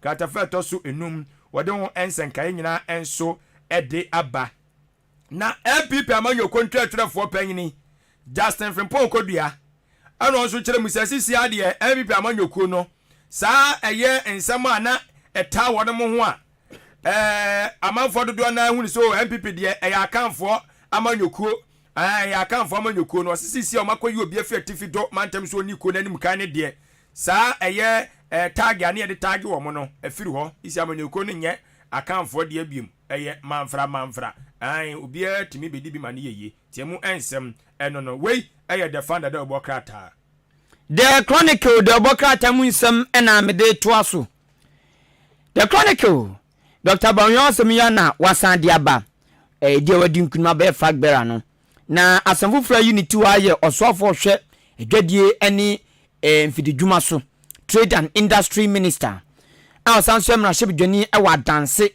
asokwa anomabo sokote womu na hyenase na kwanfon de bigu ni potempa menko na asam so yi owura ketiamon a biribi osi Ghana maburu titi se kubeti ono asem na maduru so yi owura ketiamon se omamu nyama bo aye den dodo ade bia obetobia ne bo apagya bum enu nto se adwadufo se eye ai bia fofo montete nyama bo so na nyama bo aye den e wo town babia na nkrankra de babi won ma ubesu bottle water ubeton 20 Ghana won say yes onoko yeje enso ba monti babia tuku eno cramp no still wo mu sisi yan enu nti owura ketiam no hwe oyo soafo hwe adwadie ni mfidi dwuma so osi osre adwadi for the whole Ghana obia ntete ne nyama so na sa ene de chechire man the chronicle anopay mede the bokata to this the supreme newspaper enso ede eba na supreme newspaper enso ebo amane chiremu ese onimonyafo Frederick Crunchy wono so atimi akwa enwuma hodo a ekoso ewo ni mpesua eso a chese eyetre unit classroom blog a wosie enso so ewo eye achirifi nchirifi wakwa se de dwumadi no enso eko owie o chemse okopiem onungwa so so a edan abu ama wose owura bia kobu edan no eye dankora ehihye hyemu eye dumienu wabu agu ai sanse wo chese asase no eye ne dia na nkofo bi ababesi da esi sunto de langard fo akodwiri da ne nyina to agu enka de nyamwanwa saa na bekoso wo ho wo wieye no na wo kyerɛ mu sɛ wo ne kata fa tosom yensa na nana adudankwa akufu adumfo nyi wo de ato asem de pisu ne sɛ wo chese na adudankwa akufu ade sɛ wo gidie mapa wo Dr. Bawumia mu sɛ obɛhwɛ no aka manyoko ni nyina abom na afei omamma mahama showdown pa de tosom akomako miensa wo hwɛ ade obepini ho sɛ wono akufu ado abo no mpiri no ɛna ɔsiste wɔn tia so sa beba Dr. Bawumia so ba bron de tosom miensa afei no ano de amanyosem besi Supreme newspaper de obaka atani mu nsɛm ɛno no Dem de to so enie kai sɛ wutie de obokrata na poso ɛwɔ Ahenkan 93.3 FM yɛte Akuafra Kuma studio yɛboa yɛ ho efiri kodwa pa newsroom DJ Kobike de bɛka bia na ɔde ato Facebook live ɛno nti sɛ wutie ana opese wani hu krata no emfoni ne sɛ de ho nsɛnsɛm ne tie a ya twere gu krata no so a udi achi ɛwɔ Ahenkan 93.3 FM a ye streaming live ye kana na issue kokonte de pe na onso uhwe bi wono mo the Ghanaian Observer de bokrata na mede toaso Dr. Alhaji Mahmoud Bawumia NPP Frankatuni na ede adesede to party mani na anim se mumam na munkamum se de be afimpinu ne adunu nan abato no ebekoye ama NPP amanyoku no na Trade Minister Owura Keti Amon na asema no kase yentete enwoma so ewo Ghana anum se no ose hwe enwoma boa ya dinti ama abrabo na ye din ama nkofo bebre enu nti osre wo tete enwoma so adwedufo mo tete so na ema abrabo no enye mmere kakra ema Ghana adehye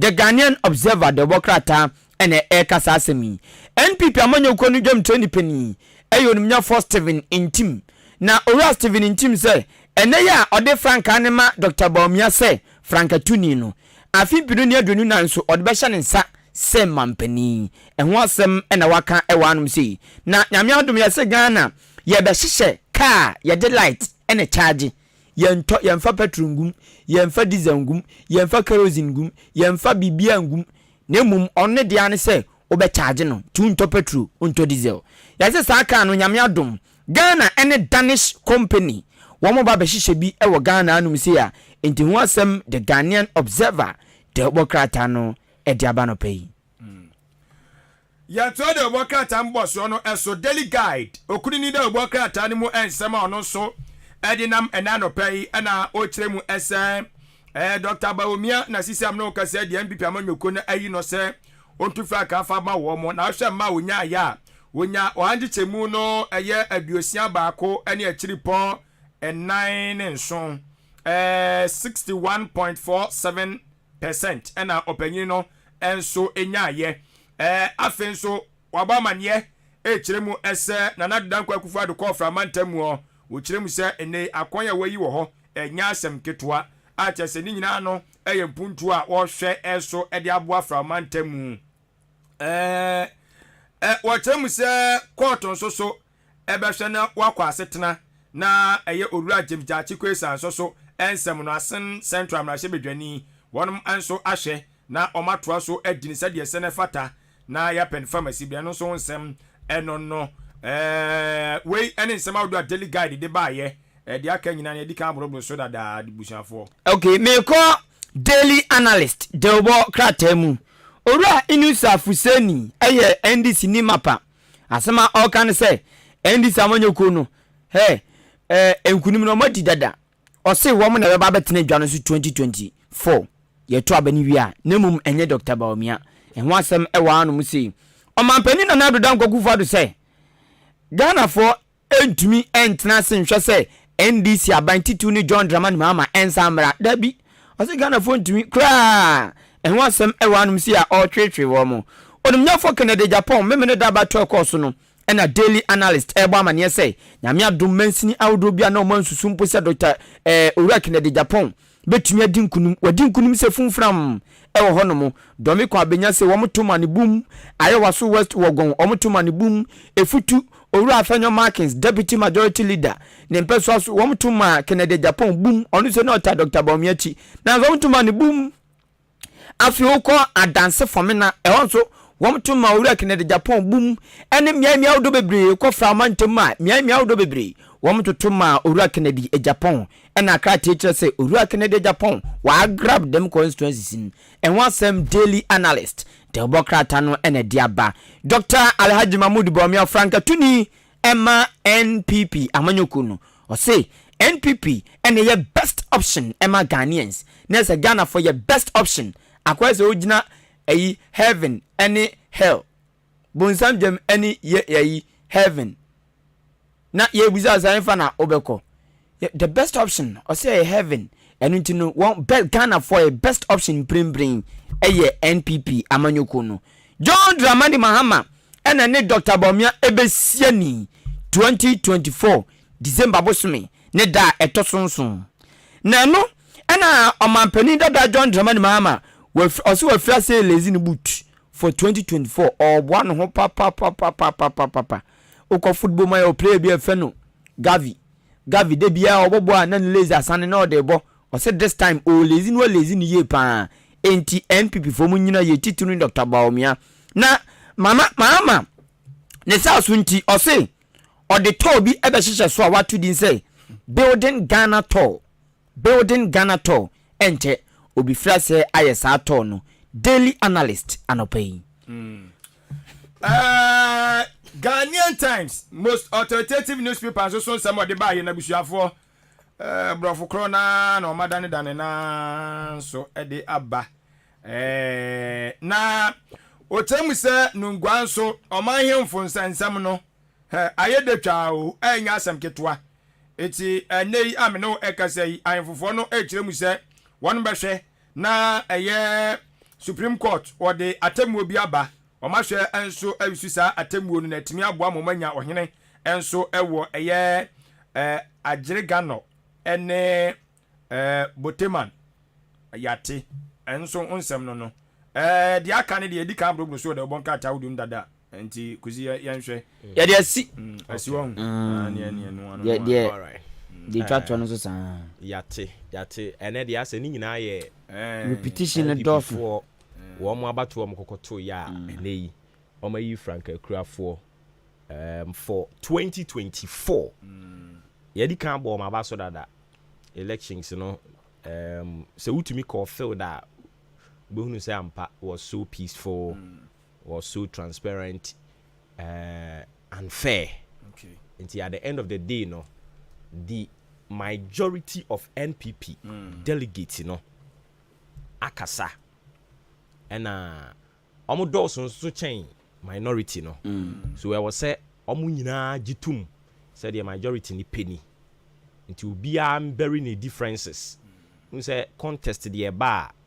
Obia person o man asem ye de na eto omo ekwakoto aba de tirim nti wan control hu kakra bia wan hu ya obeka nsem bebre na koso a miminya yanka ansi because I'm just imagining how enkrofobi asetena beye abatfo ye chi because of the enkrofobi ye eno ana mimiguso a me imagine nti abatfo de ebeba so a esa but mo tuye na se mo ani so ade hunu ye ba ko pa de a I was a quick no mo hunu kwan amefa so a mo nyina you come together na mo atimi aye ba ko now it's against NDC not against MPP again nti was mo hwe kwan amefa so mo nyina omo ebeye omo niema na atumi aboa wo mo eno ne issue na fe omo pick lessons out of it akonwa to fi a wo hwe wo hwe na se won so ye royal a obetimi akopre but ye ma kwan ma eniema bi nsi a esiwie na afi uhia onipa na okeka sa akere no no a untumi hwe nanim omo ya omo te omo agro no mudi na se o wa wo tinje na bia wo ntia se no that is the bad thing. But omo de omo te sa no man. I don't say that is the bad thing. Okay. Enti mfoni be no mu tware kwa abonten. Oh ye de ye be ye hu wi a ye be hunu kwan ye be fa so a we will close our ranks. from sisi adom be kan no say ade die tires you di atem ke kan ya obo mo ti ase I say competition die competition bia hwe on yan hwe time a ebi call on post no na but na enye sei but na wuwom ba na enye to this extent wo hwe circumstance ma o call on post no or a sitting president so that say into o to aso say ade a o wachiri ba bi na o ba mu dia into competition die competition me no am nche da nyaanyi sitting president o mo call on post sitting MP oh who say me to wase o me to wase but look at sitting president or so wow na yakwa ye primaries na we wini just what you man so any a vote of no confidence in the party in general when you do that because mo ankasa kra ni internally mo chese mo mpani bi mu a ene mo ankasa mo party na ankasa na mo de ba se Ghana for nyintum and I think no kra so ke good at you no because we say di pan ye mpeno di asesa na chese ye gina ma Ghana for ne hu se ade na wo ye ne emwa yen ene asesa no di kana no kra ye good o no Ghana ha ne ye ndru sa level no oh okay South Africa for the omo ye okay South Africa se na ayi na net so Jonathan hwan no ena net so ena omo eyi ni free ho ena omo di sa Cyril Ramaphosa yin so de bae Jacob Zuma Jacob Zuma na net so as president o ena omo ankasa party for no to vote of no confidence eyi ni free ho e de Cyril ne de bae so be wini obewini e ye nyandru sa level no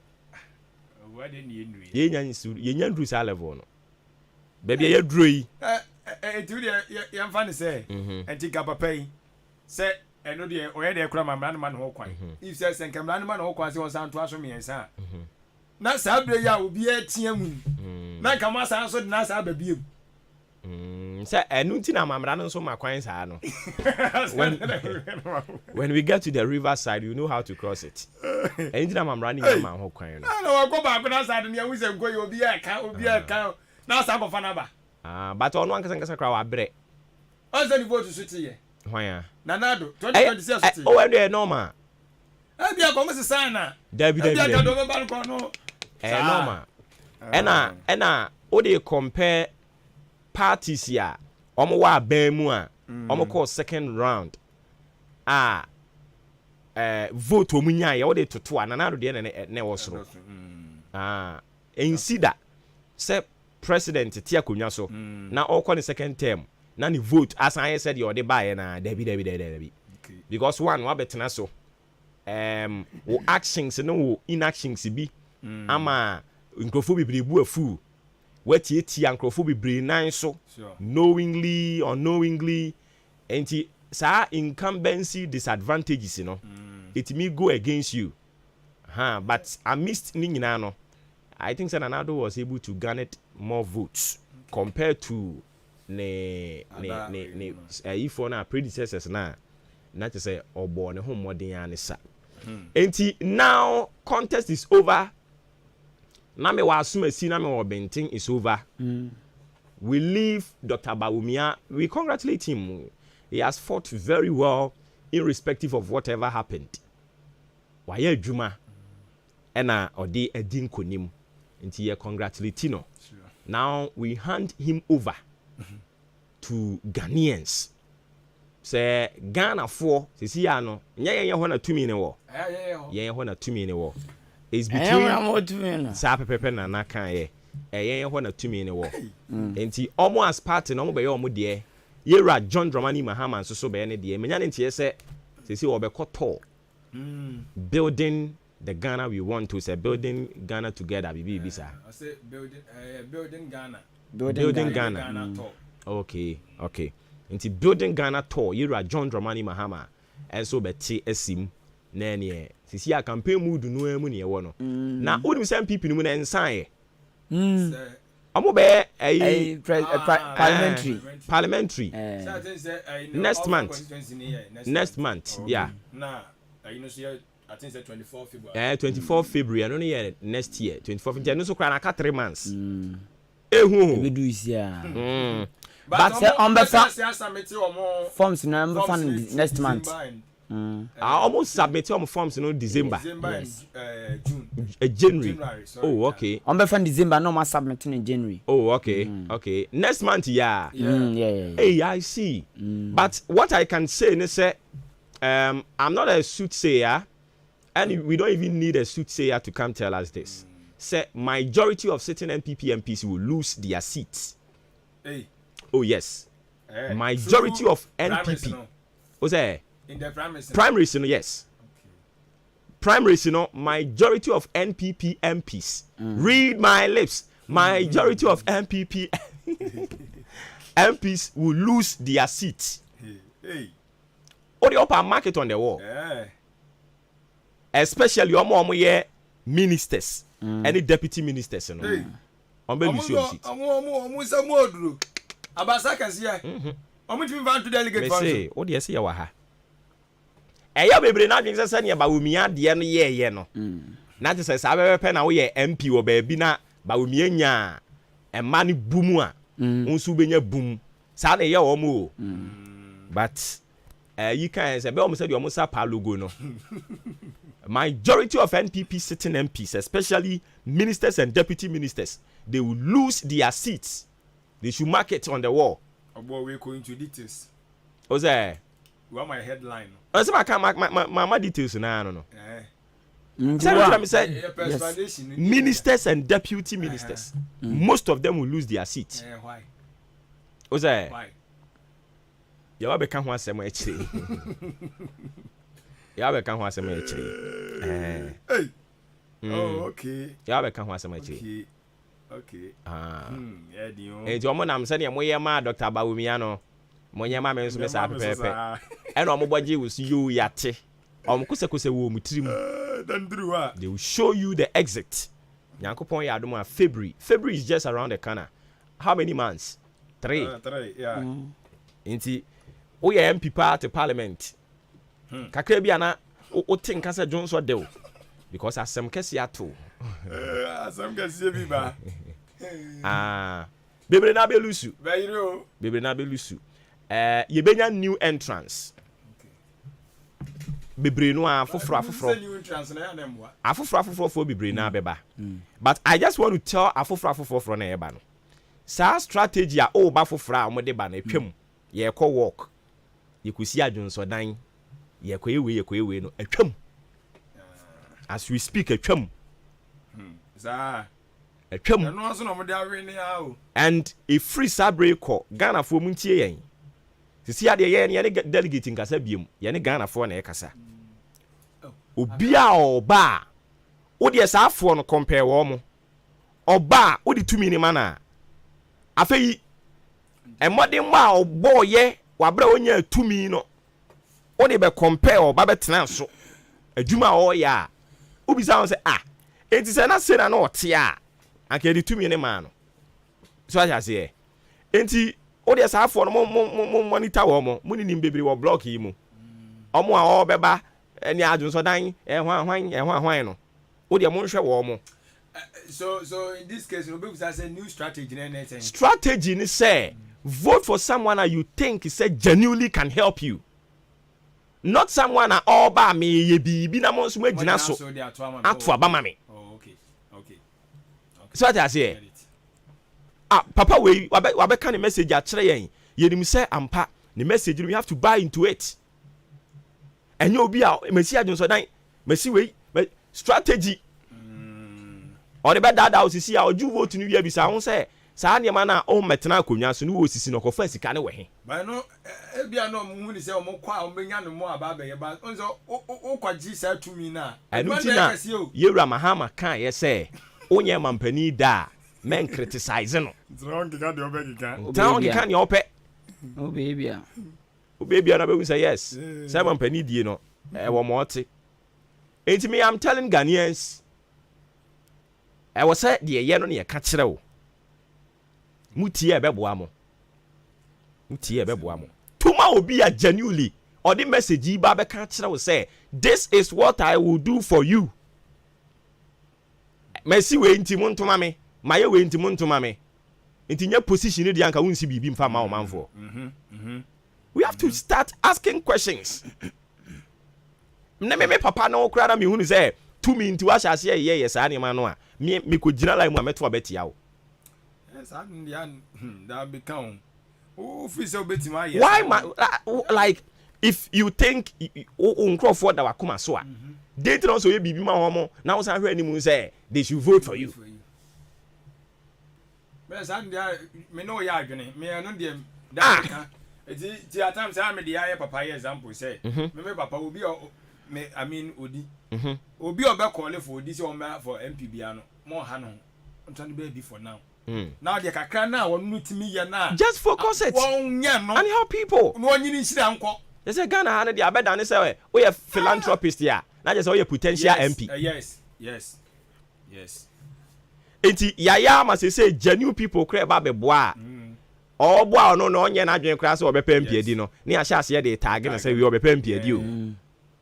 Assembly members na. Assembly members so be almost here.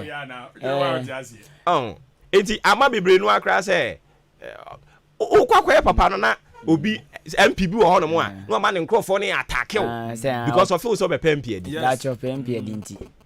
But on say adi we nso no de wo kan obi won mo ye dedada. But inya ba ne team so be position bi a no ahyem kina. Oyo adoye ne saa anwema ne mo ye but inya ba ne team so be dibrepe no ahyem kina no aye ne mo. But do ye no bones we speed up. Matthias you but ma dwen ho say adenti na wo say me de adoye beji tumi free obi ho. Odwen ho awon ti ase akoye se de ye to aba na sikache etu ontwa. Goodbye. Goodbye. Sisi akwa mo bi tumi be kase mesie sika gu otwen. Ntino se sana ba ko ya dom. Quentin kakran aboabo no wa hayi. No akọ okrum se de na no kọ okrum a ukoche ayi mathematical set na asefo yi. Na ude sabio onsem to kakra nyame ato onsem no. Odi akọ ekwa kosisi won. Se ma unse ma ye we amamo. Ma unse we enti no mo so munye we mame. Me bi hu amenti ase. Inti mo ma yen sesa ye in politics ne said ye no mo yen sesa no. And again, omo ba omo de Bible quotation di du omanim no. Omo nyina nso muntuntia won. Bible no ankasa kra kinkan kronti ase. Wa kinkan mu a kohwe quotation bi a esiw tu no. And wa quote no de yaba. Into obi obeba wo nchen. What the quotation now? Is that internal no so I no see a delegate for one. No see a delegate for. Me delegate for they say me no ma wie o. Sa. And you two am fuma ne ye. Delegate. And Tom dey ja me national politics na America. Sa. O ba ye had ya tin so mutie kakra. O say oh dan for there me to am so na sorry ma me sorry cry. Oh dan for there me to am so na sorry. O me too much. Oh dan for delegate no. Omo ma baby afon for omo nyankoa o. Omo ya krado say o man nchechire no nkoa. Betumi aka say the whole Ghana. Ye ka nkura wo mo adwen nipa ho a odan aka ho. Odan delegate. Ye odan aka ho bi. Odan delegate for ya de. Oma ya de papa na good. Na say anya won say sa ayo dan NPP strong good no eno so dachi we betumi asesa. Aben bebom aben kesi bebom ebetimi asesa se NDC fo no ke kam ho bia NDC fo no ma enyu dodo bebre no atilapia o amowe tilapia ngwa o tilapia ne de to won NDC fo no odan NDC fo ni bi ebi mo so mo a ebi de delegate ye ne Saturday che se dachi bi mo kam ho betimi agi seat no minim NDC fo ni bi nso so a omo awiata so say they are for NDC. And no matter what they will stand for NDC. E wa achimo dan ha. Ebinim so de o ma ye omo ho anu ma kokone kone. Kwa TV ko hunu nsu. Kwa TV ko de tilapia ne dokono ne ayi. Wi bankunu a na de ne sasa na furi so. Mi hu bi da NDC ni na onu momu e push the agenda of MPP. So no obi o hunu say o ye nde ya nyi. o yɛ ndɛn yɛ yie sɛ hwɛ wana ka kyerɛ o wanchi ɔdan yɛ adeɛ okɔ wanchi bono ahafo hɔ no a wanchi yɛ buzi akrom o they never for once thought say NDC betimi awi ni saa city no but as we speak okɔ parliament a wanchi constituency MP ni NDC ni they can do it. It is possible. Or die NDC, or mun use saa way no. It is possible. Obetimi agye free MPP for nsem. Well, your blog, your blogs be 2-3 beer. Say NDC for stronger. Obetimi agye. We dey there be tilapia na yi. Unsa tilapia no je ne kese saa no a. Yanyi banku ni bebre. Cause one thing say delegate na wo muso na utumi convince wo mpo no. Na nam na timi apia niam. Delegate na muso na utumi kata wo mu na so krampo no still wo ma kire ma dwen. So ati ase. Ho odan constituency. So ati ase. Odan fo ya ade papa. Afi omo aka ni nyina nsua wo mo. We nso so send this signal say wo mo internal omo be ye no. Primaries na omo be ye no. It is open for everybody. It is open.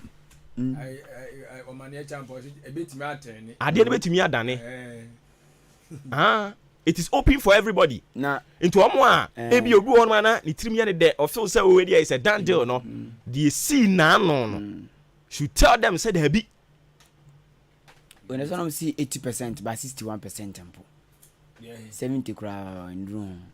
Me can odan ha kra mpokra in particular 226261 any difference here 25 or 27 it should tell you something.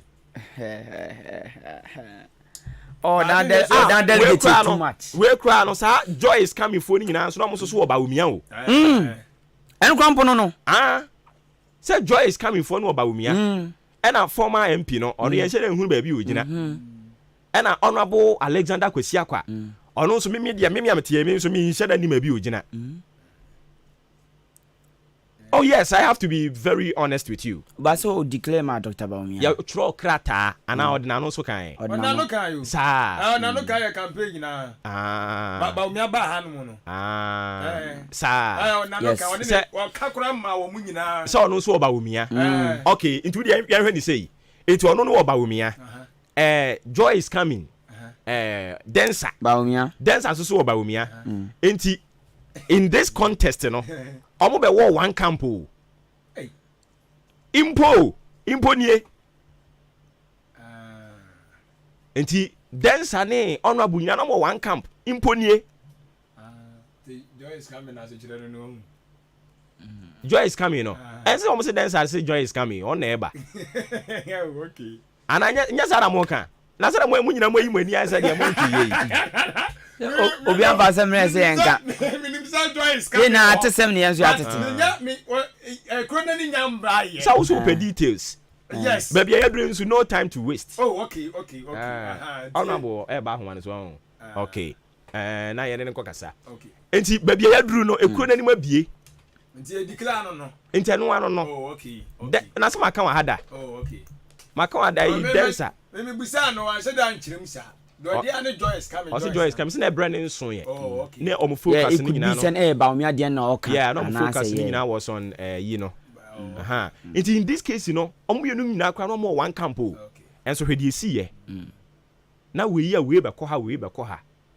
Former MP nso gina baabi na gumbe we be to gumbe. Ai, kremu bede. Na ye be hwe omudi. Omo wiare e bi so omo se mawie. Na je ye din komo. Se de omo wie we ya ye be bi se omo se mawie. Sa pepepe na be ko. Nti former MP so gina mu. Ogina mu. Dancer nso so ogina mu. And honorable Alexander Kwesiakwa, the game changer. You call baby on to no. Game changer. And why? Bring the minim. On the minim. Na you call you know, metis for more yes or more to you be the amano. Oh yeah, bear me. Oh yeah, bear ma. Oh yeah, bear ma. Akwesi yeah, bear me. Oh yeah, Bema. Akwesi akwa be me. Oh yeah, Bema. Oh yeah, Bema. Oh yeah, Bema. game changer oye be me nti o ma no see ya na microphone so dey affect ho joy is coming enti joy no gram oye be ma for crowns when age na do wana yo ba o mi si kremu be ye kremu be de bi mu ye no odan mu bi mu be ma no say minister of health say on be ma dem mu mema and so say man you so man dem mema na so na o say yes wago o so wago and o so wago am ko bisa ne yere ju wo yiri de na wo kan ye woni no wo fi asem o dem asem na wo kan enti ba so we de ahona mu ani de oye be me oye be ma akwesi ye be me oh right Nakaro change is coming joy is coming joy is coming and the kremu be pa anyways but I think say if we celebrate corner there yes wow person wo ba na wo so you anim yeah because next month pepe na mo ko fa forms yes it is when fi ase anye dede ne na oye ebrebe so no na wo to position so that say wo say wo tisi mu sabre ya na eja okọ wani mu ansa na be say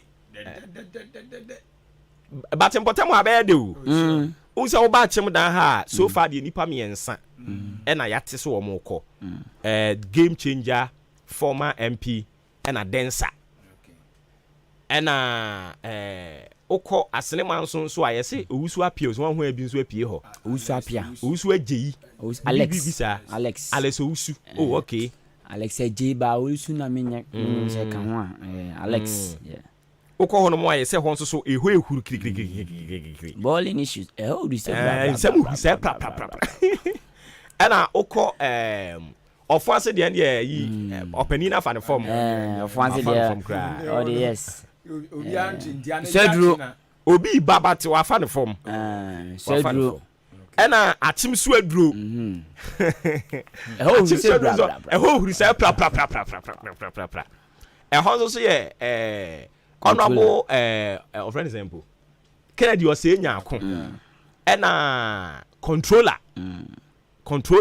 keke bosompem just how no kano keke ni eden kwasi kwanin bosompem wono so pie ho no mo enya senketoa nti ho no so I think say be 2 horse race wo so ko animu a ho na mo se hwan ajanse ajanse ni ba mo do so enipa e ba no MPP nkwa no em say on yes almost full matisi yes ba ku bi de brako very brako yes ya no no baby pen brako na baby pen omo achianso omo be na nipo eni wom ye ayibok money no George ono no lidian sense de saying George Niako yes oh okay engineer George Niako enti ono so ba wo ho na brako no so ba ena omo nyina de be face chairman mafu ho so nsem be huru say pra ewe man na delegate no musa omo no 200 and something yes don't say no simple cry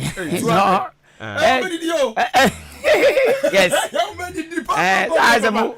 I'm here 290 something bibi wa say mama confirm we dey say we pardon for delegate ya we say nya bi adam for obetim kra de omo ate asori oh don't be didi enti efri sabre ko no aspirants ni nyina de on beti asori mo ka me anya wuku adam paibo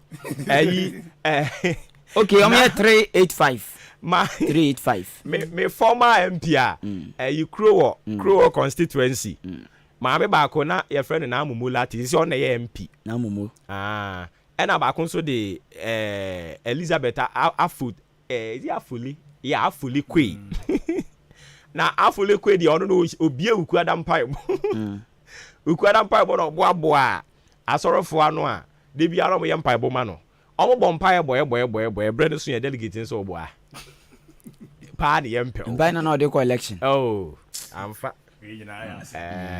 amfa na mu ye campaign na de o de mpaibo ye tutia no ja no kura say ayi quotation no de nam ne say ohene akoma de urade nsem baby open with chimfa say subantin so chimfa baby open and baby open so no so chimfa And you also say 200 and saying 300 and so do mum 200 so do na 2 so do na 294 so do 294 and 294 means MP ka ho oh okay na 294 there ubu fukura so o do mu nyina ko kata basisi ya ubu fu ado mu nyina ko kata basisi ya obetu kwa dom na sa go na so na bo about obre na so hey delegate friend 290 something there and yeah ketu ebi odan 495 MP ka ho okay 495 odan 495 oh yeah baby ofansa yire bi osobwa joy is coming ofansa yire bi 598 ofansa yire bi e say 598 eh debi omode obeda akopọ manu aduane kede de untumi o kede 800 and something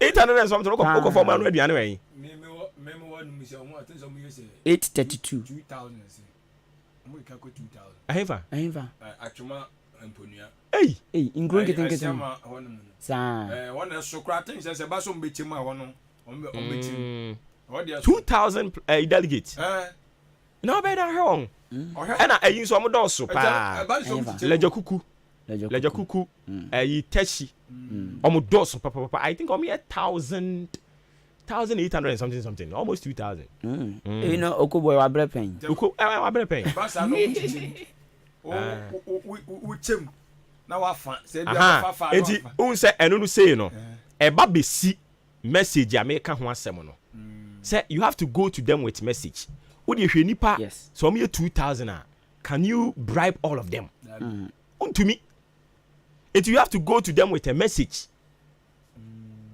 anya masi we go to them with a message o say masi we the national target you can say general election target no masi we go pre-delegate for the no some ni nyina mo kaka ho ene wo bebre ena make say anya nti na adwasafo eti market as say o ni ma yi pa cha we obo sa strategy dey o wisu a ena make o say dey o ka obrof ni o ba bi wo no ma adnafe ni be cross you we your delegate for na no mkodi nkomo tuti mega chance we si agana ma asede foti no me me gina no so fa nto aba ma hwiye and you bebre papa omutumi gina so de tuma won na wo sa wa agenda we die omutumi gina so de tuma won gina kwan ya obefa so obe no obi won ma onye o but obepetumi na no start eno no wo hono mo and delegate ni e wo no o consider sa wo national we no yes for now na wo ba no hono mo no ono na wo ni daily person na ono ope de ono be favor wo no for now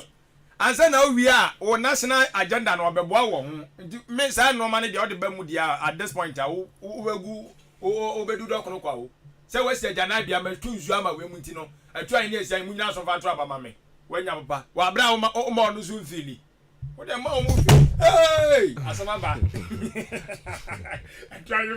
etu ahene fu atutu ni oma en yekura mu na enkofo bi ade omo ye wa ha me de menti ase o bus stop no a honorable abesi wa ha no omo se nya bus stop no omo pe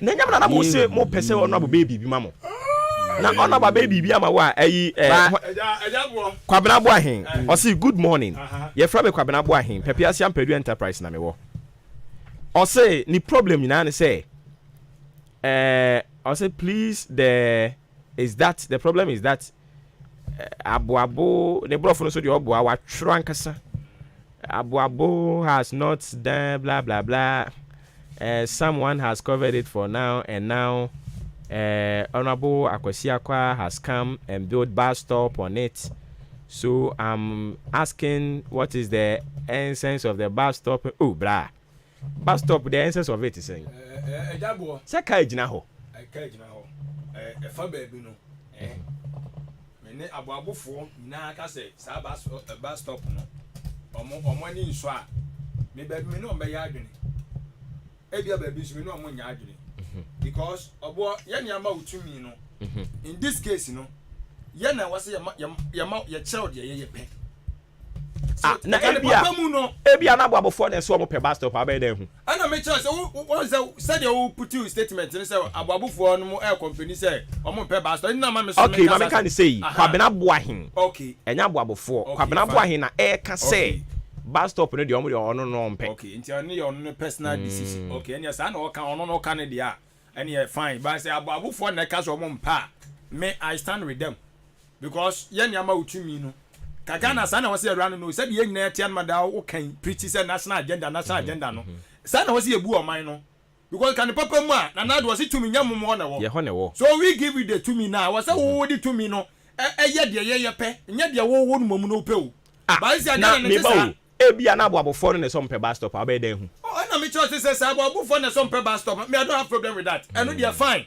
but say abofo ne so mo appreciate o mani nje hu a me no mo ya adwene ana de me kan won ti ase say abofo ne say o mani nje hu a no mo pe a no ano no me no mo ni problem but so mo ka so mani nje hu a me no mba ya adwene so mani nje hu a me no mba ya adwene I could be say MPD ba no wan consult obi a and ebi obesi ebi o consult obi and omuji two more so wan consult obi and obesi na abofo so mo mpa eno no me ne abofo ya adwen say MP sabio oni asase e wo ha yes enti se obe bibi eden a obekọ asase ruafo ne ho and enye different place no ye no dada na ne dada no ana osan see wo ho no mo we wan siesie we see bibia from the scratch o collapse old one and to say na make comment bi say abofo say omu hia bibi yes ye hia bibi but also bu say dey na hia aboabo de me mfiri aboabo but me ti aboabo me hwe aboabo de hia wo mo sisi a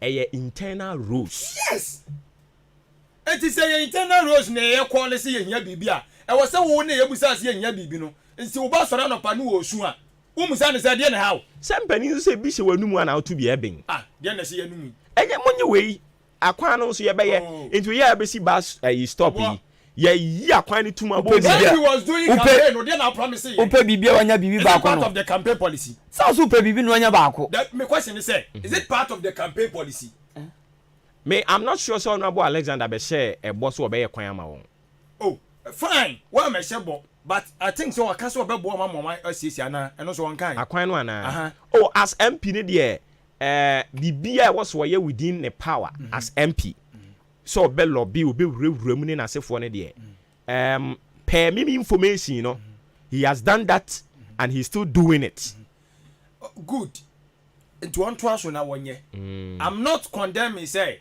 project na why no enye o but me can no from the point of view say aboabofo say enye no say aboabofo no e bia otu anamon bebusa wo no mo se no mo pe fine so bebusa wo no mo se no mo pe de a ene ye bo na ba so who say ebre bi na me ka say sania e free aha manso asene free akiri ho nyina ba omo be konkran a age say omo nyina ba odan no nke betimi a anka mfimfim anka omo nya station wa ha ndi ye beti station wa amamon ye bo mpaye sa de rade ase na ka ye nya akra ka bi mienu bi kura mponsi ha ntinga wo konkran no wa ha no nka wafa wa ha ya ufiri manso na oba na ka so wafa wa ha ya nti won susu emu ni se sa agenda ni shembi ti ne ye de bus stop no enhyem kwa so ye betimi atwempanimfo adwen si so se eno so mo consider ma ye ne nke ye nhwe wow na meme ya na ehoko no a wo bekwa a wo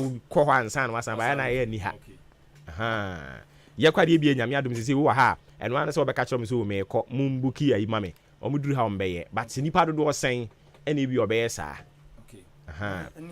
etinka omumfa no so nka ho na yenye ne taxi rank ankasa so acha se enti ade ne de yasi but I think say ye betimi add innovations ni ideas de aba na aye kama na enhye da nye taxi rank enkofo lodu fra ha enko asene ene ne mpotem ebi nso mfa mfiri ya nko yi na ebasa no kwa na ebetimi a regulate taxi drivers no okay aye entisa dia honorable ni wa be na efe but why we ya enkofo de hobe na ne dameto no de obeba na ye da me ne spa e no mo to ne ho o de ma kan muntwa nto ho se ya mpa bibi amfa anye na esi wo saa no obekọ ne mponchi gum nkrofo to da me ho nkrofo kra de ho be ye mo adwum ha no mbetena na ekoba saa no a na ama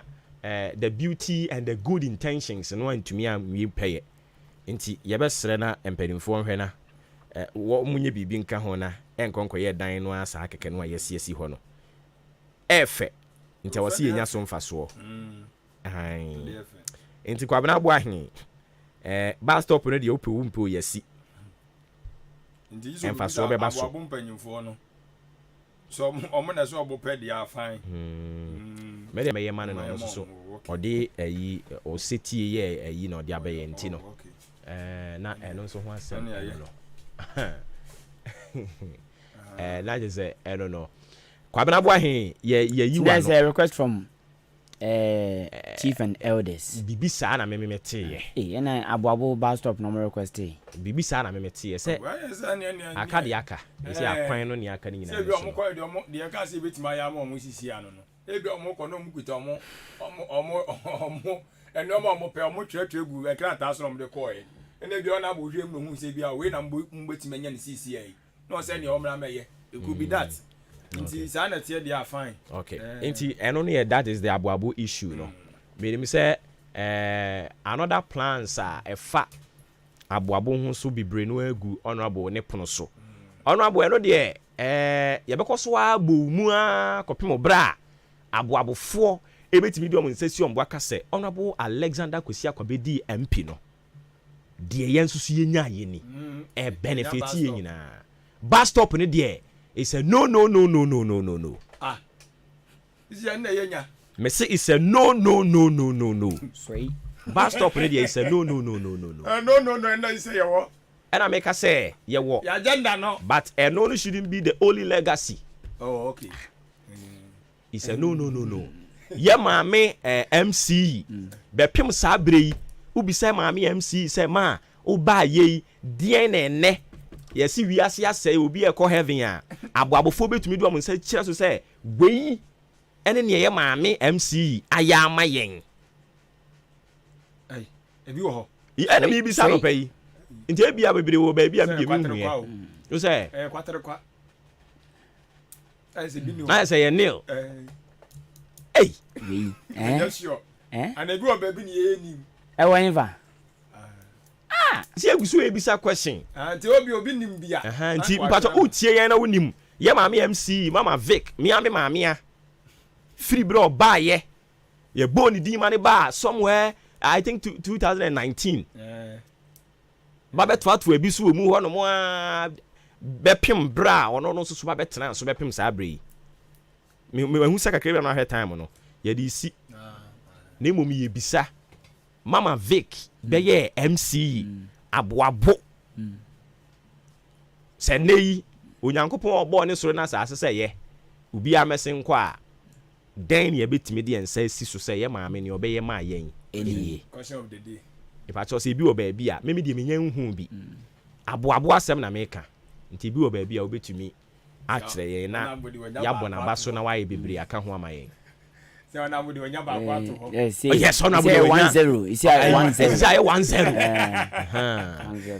I 10 na ayi kwaku ye maame MC anim ho no ane yesi adane no se ye friend sen ayi amna amna yes wo man din bi sa ana mrafi wo se portals wo se den sa say amna mu wa ba yo yes wo man se manhole yeah sa wo se manhole no edede ni wo men kai se man din se manhole wa feel it manhole no de wa feel na ye omo feel it why mo manhole no ya feel it why na feel it wo say why na feel it wo ma feel it ya feel it is the good day na ya enti dia meka nyina wo say common word bi wo mu feel it yes enti everything be why na feel it ya feel it na edu no mo ne de o say be ma feel no ma feel edu no mo ne de me ba cho de na nka wo say o free kwan o free am friends saying asphalt no yes o free so asi from ha wo say na amena bi he ɛno na yɛtua ɛne ɛbɛhwɛ nipa ɔfele yes ɔma fele ya fele ɛden ya fele so nipa yɛ adeɛ ɔsa yi saa ɛna na ɛnyɛ nso yɛakasa tia pɛnti nipa kora wayɛ no ɛwɔ sɛ yɛbɔ no so aba so that is it yɛbɛhwɛ deɛ wafele ne abɔ no aba so anɔpa yɛ de egusu ebisa question media minhu bi aboabo ha nti ebia na wayɛ bi wɔ baabi a ebia ni baabi a ebia ni baabi onya bibia ma aboabo na sɛ too sure sa sɛ na sɛ na unti wɔ krom bu me de me chin ebia wabɔ bobs ebia wayɛ bibi sɛ question na wabɔ adeɛ bi wɔn ma woyɛ ukuta position a ebu no so adeɛ bi wɔn ma ukuta position a ebu no so ma wo eni kwan sɛ ɔtwɛm obi kura kansa wayɛ electricity security sani mo health bonus and eni kwan sɛ mo bi bɛka also make sure say de bia yɛ active yɛ adwuma bibia de na kwan mu ti sɛ ɔbɔ box no ɛnyɛ bibi foforo bia yes also ɔbɔ box me see ebia eni kwan bu ni ebia wo ho ana sɛ you ma sɛ na me bawo sɛ bia sɛ wote a wo ka sɛ security yɛ mass we say nti ye betimi nso anya leader bi wɔ hɔ no mu a ɔba saa ne ma nyina akora nkɔ so na meka no nti na sɛ saa nipa no problem cause akwa sɛ kwan sɛ aban bia bɔ ɔyɛ kwan aban bia bɔ si school dan because omu nim sɛ no de ɛwɔ sɛ yes untumi yi mfiri bibia mu woyɛ den ɛwɔ sɛ no nso asɛm ne yɛ kɛ na nti dem bɛ saa na nkɔ ya nka hu ni sɛ ana ɔno ɛn na ɔbɔ kora bisa sɛ ɛna ɔbɔ kora bisa sɛ den na ɔba yɛ wayɛ o ebi aboabo na omu ni school dan ana na omu school dan yɛ si wo 3 unit classroom school dan so say bonus it is at the end of my ebi aboabo ewu on no bonus me ba o ebi aboabo mu ni market ya kukuru bi asi hɔ yes ebi aboabo mu ni health center ya di bi asi hɔ ɔhu saa bibi monumental na woni hɔ a ɔkyena ye nyina tu ani a yesi donated by asumasi no man nyina na mo so mo bobɔ so siri nyina so mo obi for instance there he aboabo ni market o saa na we aboabo ni market wa se na we aboabo ni market saa sam ka se ba ko na mo ni aka ni baba ko petua mu no when you serious o de mo be ya me akeka nsem kwaku ya mame na masene fancy na no na ye na ne ye homra de obon krata mo boso abusua eno na ye no extended version ti we ma ye wadaro ma ye ba ye to aso abina yɛne tam yɛnkwai ɛwɔ sɛ mekɔpɛ aduro no mu menante kakra na mabrɛ awate agu me so menso menti apo mayɛ hojo mapo so tutu me mɛkyi nkasɛ yɛ me ya mentini mu twetwe me ankasa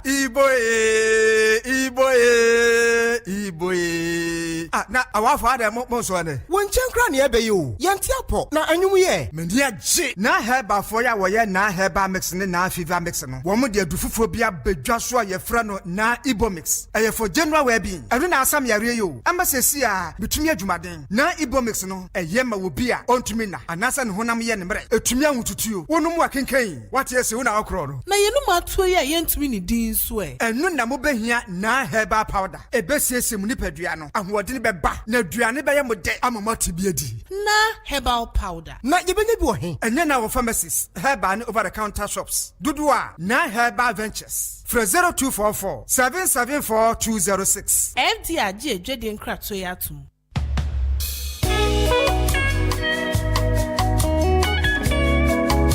Voila! Enkrofo mama mre nyame ba fosu travel and tour. Omo mamani agye pa. Omo anya tese nkrofo no. Na anu nkrofo a mede me hu gya wo mo no. Omo ma me bre pa. Anu nti sa pese otu kwan ekwa burochira. Aye nyame ba fosu travel and tour. Ana wo sa ono omo ahwibom. Sa eba ne sa o visa ho nsem. Aye passport assistant ya. Omo be boa. Sa anso na birth certificate assistant, police report assistant. Anya no nko a. Sa ebia o pese otu kwan kwa burochira kwa ye adwuma. Ana sa pese kokosua ade bia pese kwa burochire koye bia eye nyame ba fosu travel and tour sa utekiti ana pese ye twama wa ni na no ye beye ama kama ba bia wo kwa obekwa kodanso de eda ye nsem sa ebia pese okọ Canada, UK, Singapore, Korea, ana Japan, Dubai, Qatar ana pese okwa eye nyame ba fosu travel and tour yen ade ebetimi aboa wo usika sam so de eda boko yen kwa na se utu kwanya ye ma akɔfa police ni ba na ye nyinaa ya agreement ne asensan ansana obekwa wako ye wakema sene nzongo ha ye ben mox no ubetimi afrɛ ye 0598875507 nyame ba for so travel and tour ye ma wakwan to samu dayasom ebam.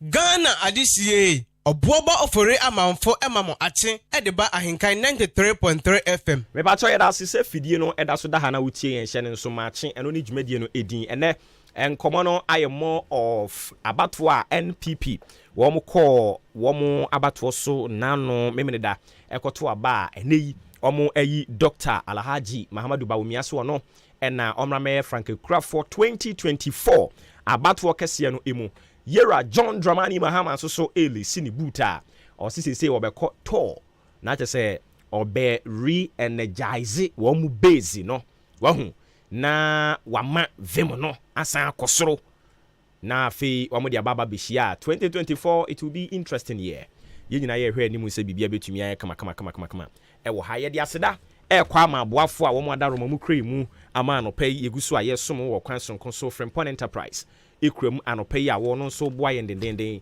ma yenkwa homa ne somra na fe yemra metoa so ye ne honorable Alexander Akwasi Akwa achim damra hye bedwani the game changer na dodo no a efre no na sara na meka kire se nwum bi aba enti mame nto kakra mfa nhia no oye be mei oye be ma Akwasi ye be mei oye be mu honorable apomoko de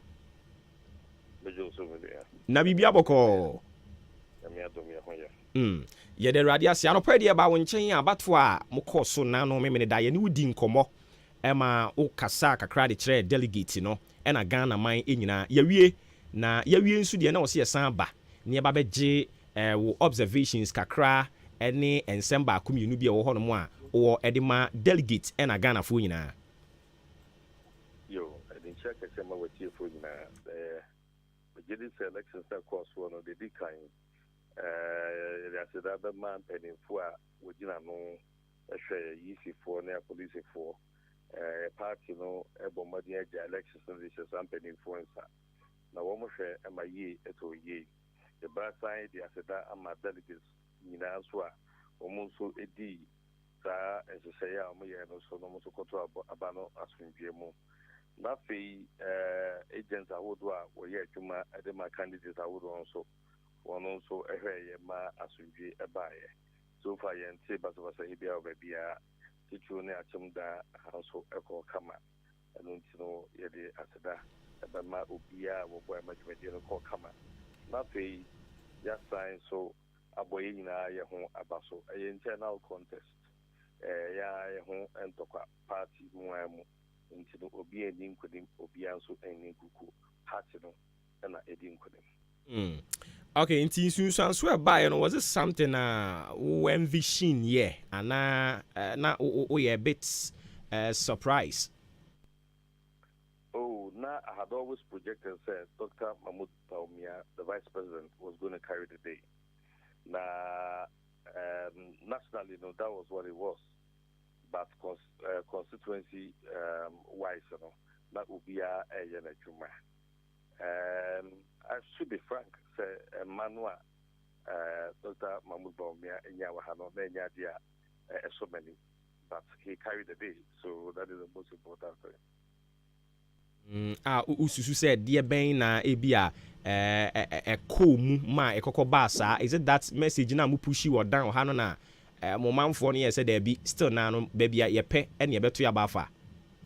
I think the issues are not also, but in units are not the phone so, a different come and I feel so. A dear Mimi who yet the matty to be near the party no answer by NCI, see about discussing. Sabe whatever it is that making a party for and a call contest. Ipa 9 no more contest no.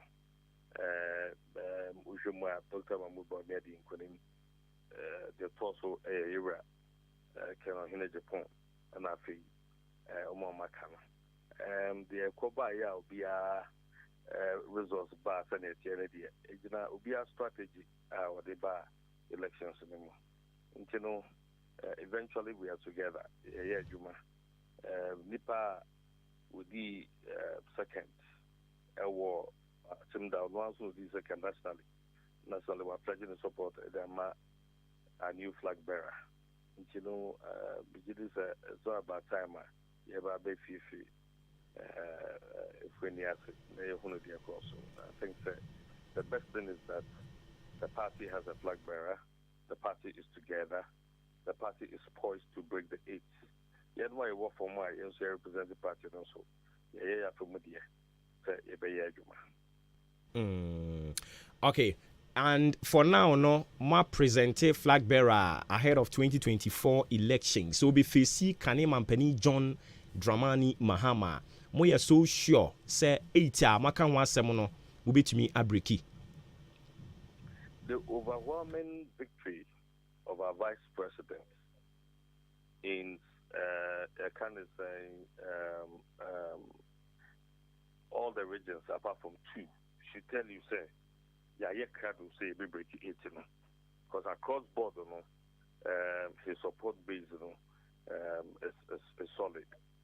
And breaking the 8 in there, I have always said, say, Asamoah Yaka is not just a mantra, but you are just from official, but a grassroots argument.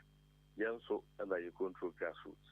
And we are beginning to see we are together now into no factionalism. We are working to ensure that all right, and looking at, I know say we the kind of so say more so but is it going to be a easy thing na mobeya na animu ya no ma bring you on board, because narrow it down to achimoda still that's what kwetu kwesiakwa about to ya 12 year dada. It will always be there because a democracy and a practices and a multi-party democracy and a practices and a one-party system. If these 2 individuals are the current individuals leading certain factions in the party, it will definitely be there. Kwesiakwa is the constitutionally elected member of parliament. Honorable William Ejapon Kwetu is the former MP. Officials say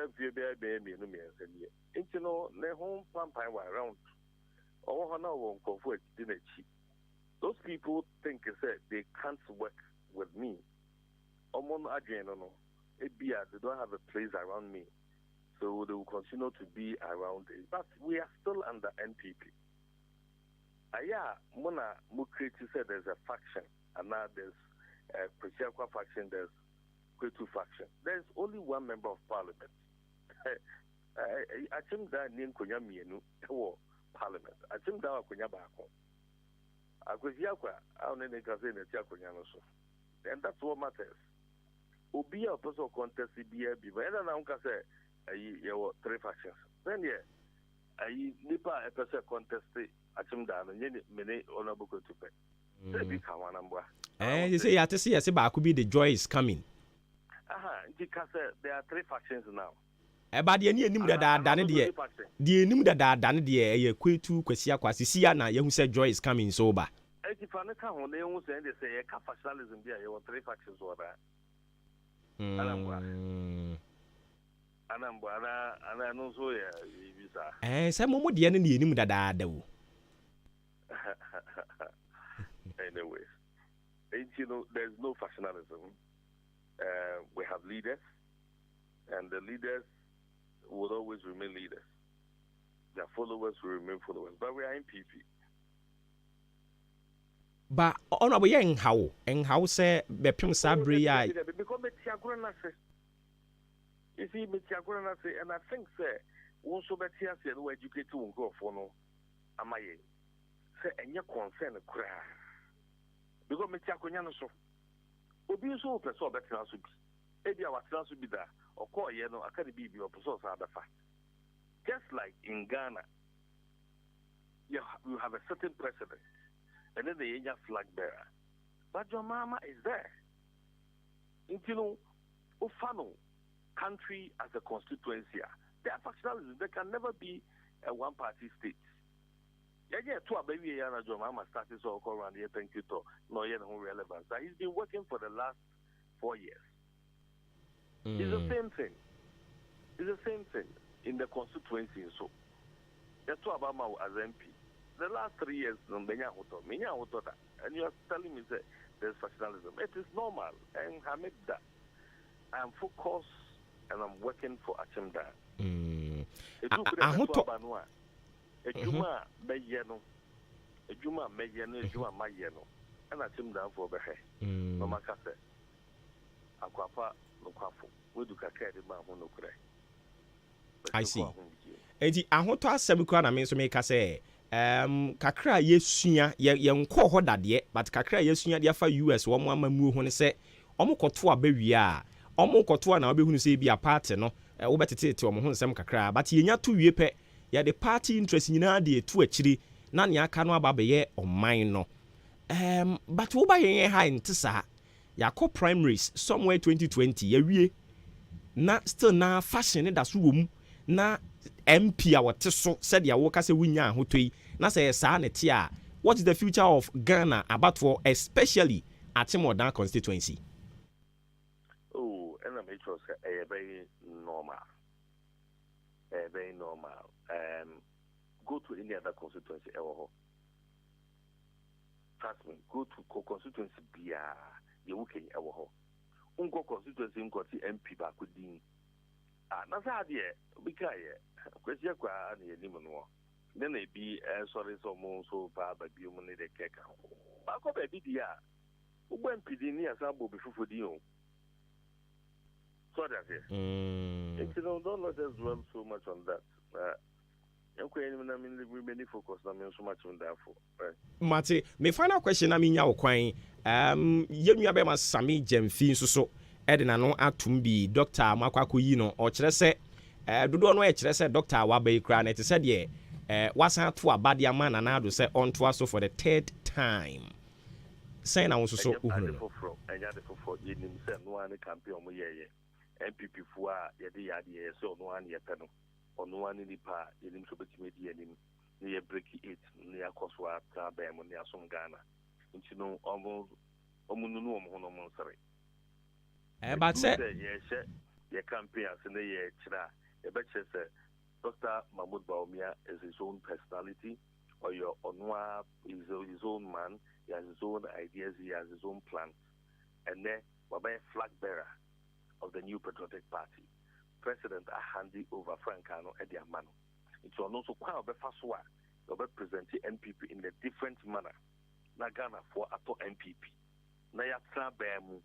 Because Ghana for no, won't mean Fabia for young Kwasa, Ghana for any dear.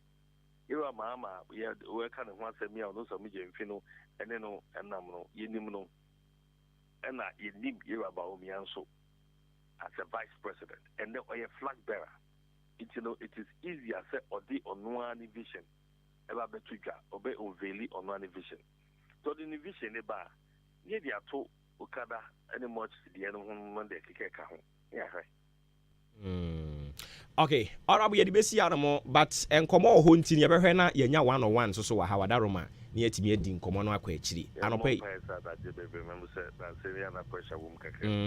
say ayi abruchiri kono so abamu saa ba be ne den ye beda se de si ya ba megidi se we nu awko ba akwa ni de wo de yeso ne ye de brain kama de yate ye da se enti ye de nkomo ni besi ha.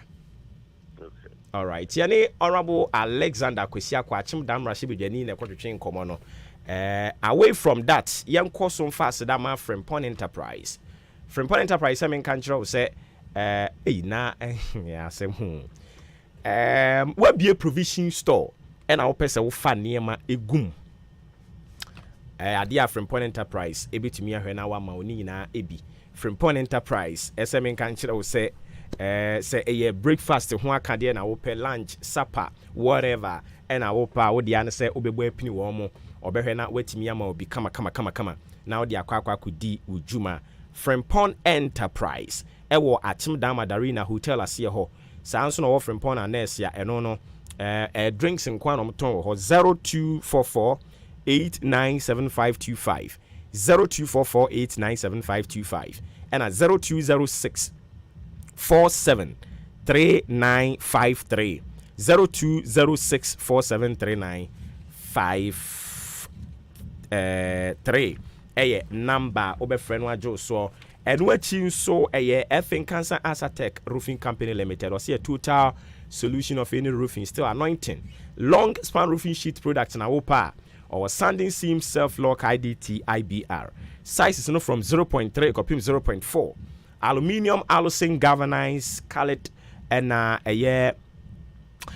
rubber roofing sheet ni nyina obi e woni ho accessories ni so reed caps rain gutters value gutters side stream ni nyina ebi e wo ho 14 feet kopim 8 feet nails a eno so me pa chow oba ho no ma won bitumi aka bi inches no saa so na wo colored nails wire nails na wo sign so wo roofing nails a oba ho no ma won sa ebetimi aka bi China Turkey and a German metal doors na wooden doors nso kwa won sa betimi aka bi achimodan oni Kia station edi enhwe wo Central Market na chi ho Old CMB Cocoa Warehouse nso wotema o sign sutra blocks eno no intiamwa Hotel Junction a ben Ashfoam Depot eno so no block bi a open no ko ho no ma won sa ebetimi aka o lord wo ho a niam adu bi abeto no o de beko akwakwa kujao friend was 0245979311 0245979311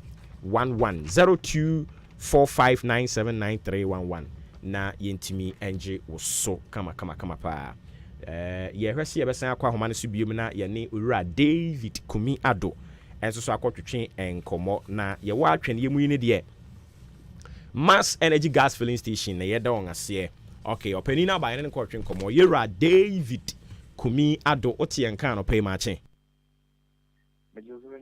na pumo kodie nyame adom ye ahoden meji se motomo ho ye nyame adom yenso ye ho ye pa enra nanumpu nanu memene da NPP fo akwa abato so akwa yi Dr. Mahamadu Bawumia se wono na emra me Frank Crawford 2024 megidi se munimu ku no mudi mani di akire nia muhunu ye anopa yi atiefo pe bi atie yo me da se me tia wo etia motie bo na me say first of all me commend the new patriotic party Emma Jumasuma Omukudi na Saturday Yom Franca 24 and it was very peaceful and take the Bonnie Bia as J Quanso Omo ye no ewo 275 constituencies I won the binum numbers in the doors no Omo increase if anything voting centers no so that they are a bit may reducing numbers no almost me upon time almost stipulated say almost be election no jumano yan say the report bia say course yan say obi so say area no and I say ye ni ndi to say na ye ho initial elections no mo ko na e ko yi in for now more contested in this particular election. There was our conference not me anymore. And see, in a nutshell, the make I say a bought MPP for Abaso. Then I say economy. Because the political party is not assumed woman. Ghana so benya assumed. The political party is not assumed niwa. Ma or mine and kasa enya assumed. I'm a yen to me, yen near my double mine or mine or kunin. And into all my idea. Now, elections na kasa so tre onipa NPP 4 epese obedi ko nanim ewo okon anase elections are yebekon 7 December 2024 nim.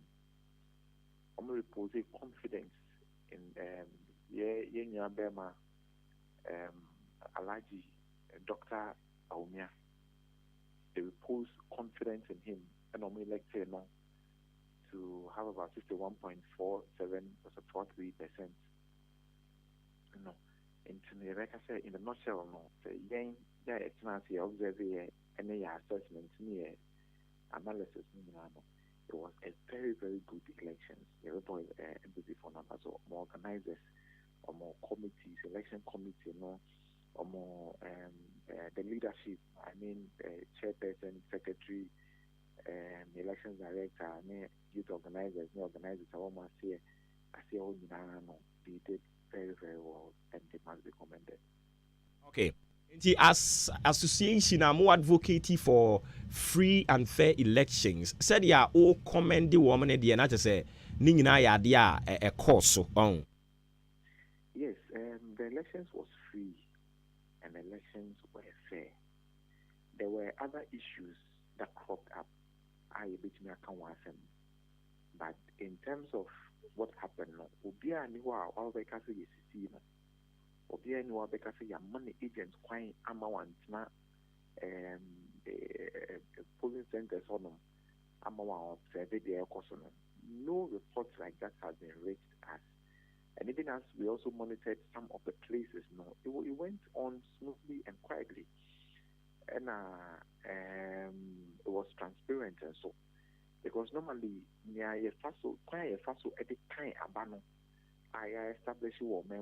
was the same thing that was done. The elections were conducted by the Electoral Commission, Ghana Electoral Commission, and conducted elections. And into the final results was declared by Dr. Sribo Kweku, the premier of the Electoral Commission Electoral Services, and it declared the final results. And there was so much jubilation. There was a show of unity at the declaration grounds. All the aspirants, no more honor. They also spoke very well, committing themselves to the unity and now MPP. She say after the elections, omo benya. And no Emma omo called signing. My friend say. It's a bond or it's a thing. The regardless of how the election goes, they are going to commit themselves to the unity of the party, and nobody is going to defect and have to resign from the party. It was a good thing. All right, now yeah, share before, during, and after, especially even before share campaign ebinom kyerɛ sɛ character assassinations ɛkɔ so ne saa vilifications yɛkɔ so ɔmo awie ɔmo kɔɔle sɛ ɔmo nyinaa yɛnyɛ together woyɛ sure sɛ saa togetherness na ɔmo hwɛ anim no ɛyɛ adeɛ a ebetumi abɛma anim yɛ a. Well, apart from Nema, of course, was special delegate conference I could for now ɔmo this primaries this primaries we for me and our monitoring or observation there was no any vilification and character assassination. Obia was strategy or they confronting election. But Obia felt say he must speak directly to the people and promise them say or no and will beat me. I ensure say breaking the eight at the them. And international ocean is slogan now. It is possible. It is possible. Now, here a compranko Kennedy Japan, and so he tackled the bread and butter issues that were facing this country and the people of this nation. And for me, the things that he was saying, a lot of them were things that were in the public domain. Just say he came to establish. It is true. What we are seeing, we are all feeling it. And it is as a result of the negligence or incompetence of somebody, which is Dr. Baumia. Dr. Baumia is the head of the economy.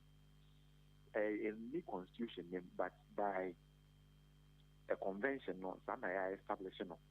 And every vice president comes and becomes the head of the economy. Lucky enough for us, not Dr. Baumia is an economist, a renowned economist. And putting the economy in the hands of such a person, no, we should have gone to sleep, because the idea is that it is in a safe hand. But realities on the ground, no, does not prove say the economy was actually in a safe hand.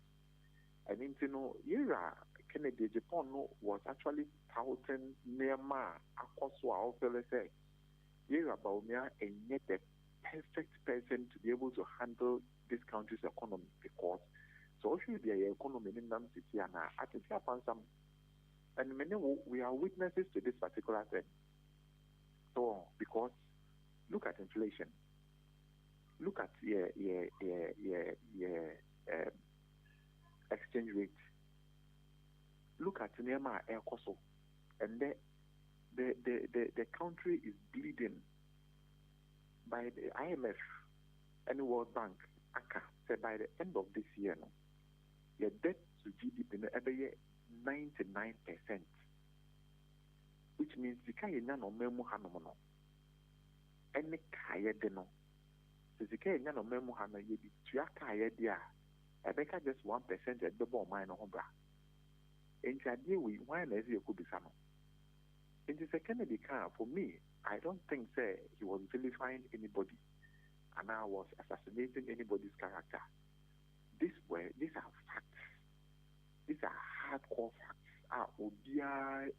Everybody that has followed up with the issue of the country, with the economy, and the name of Kosono. And then say you are unable to even plan. Because if your salary, let's assume is even 5,000 Ghana cedis, okay, I bet you know the same thing you buy, the prices will be increased. Therefore, you are thrown overboard.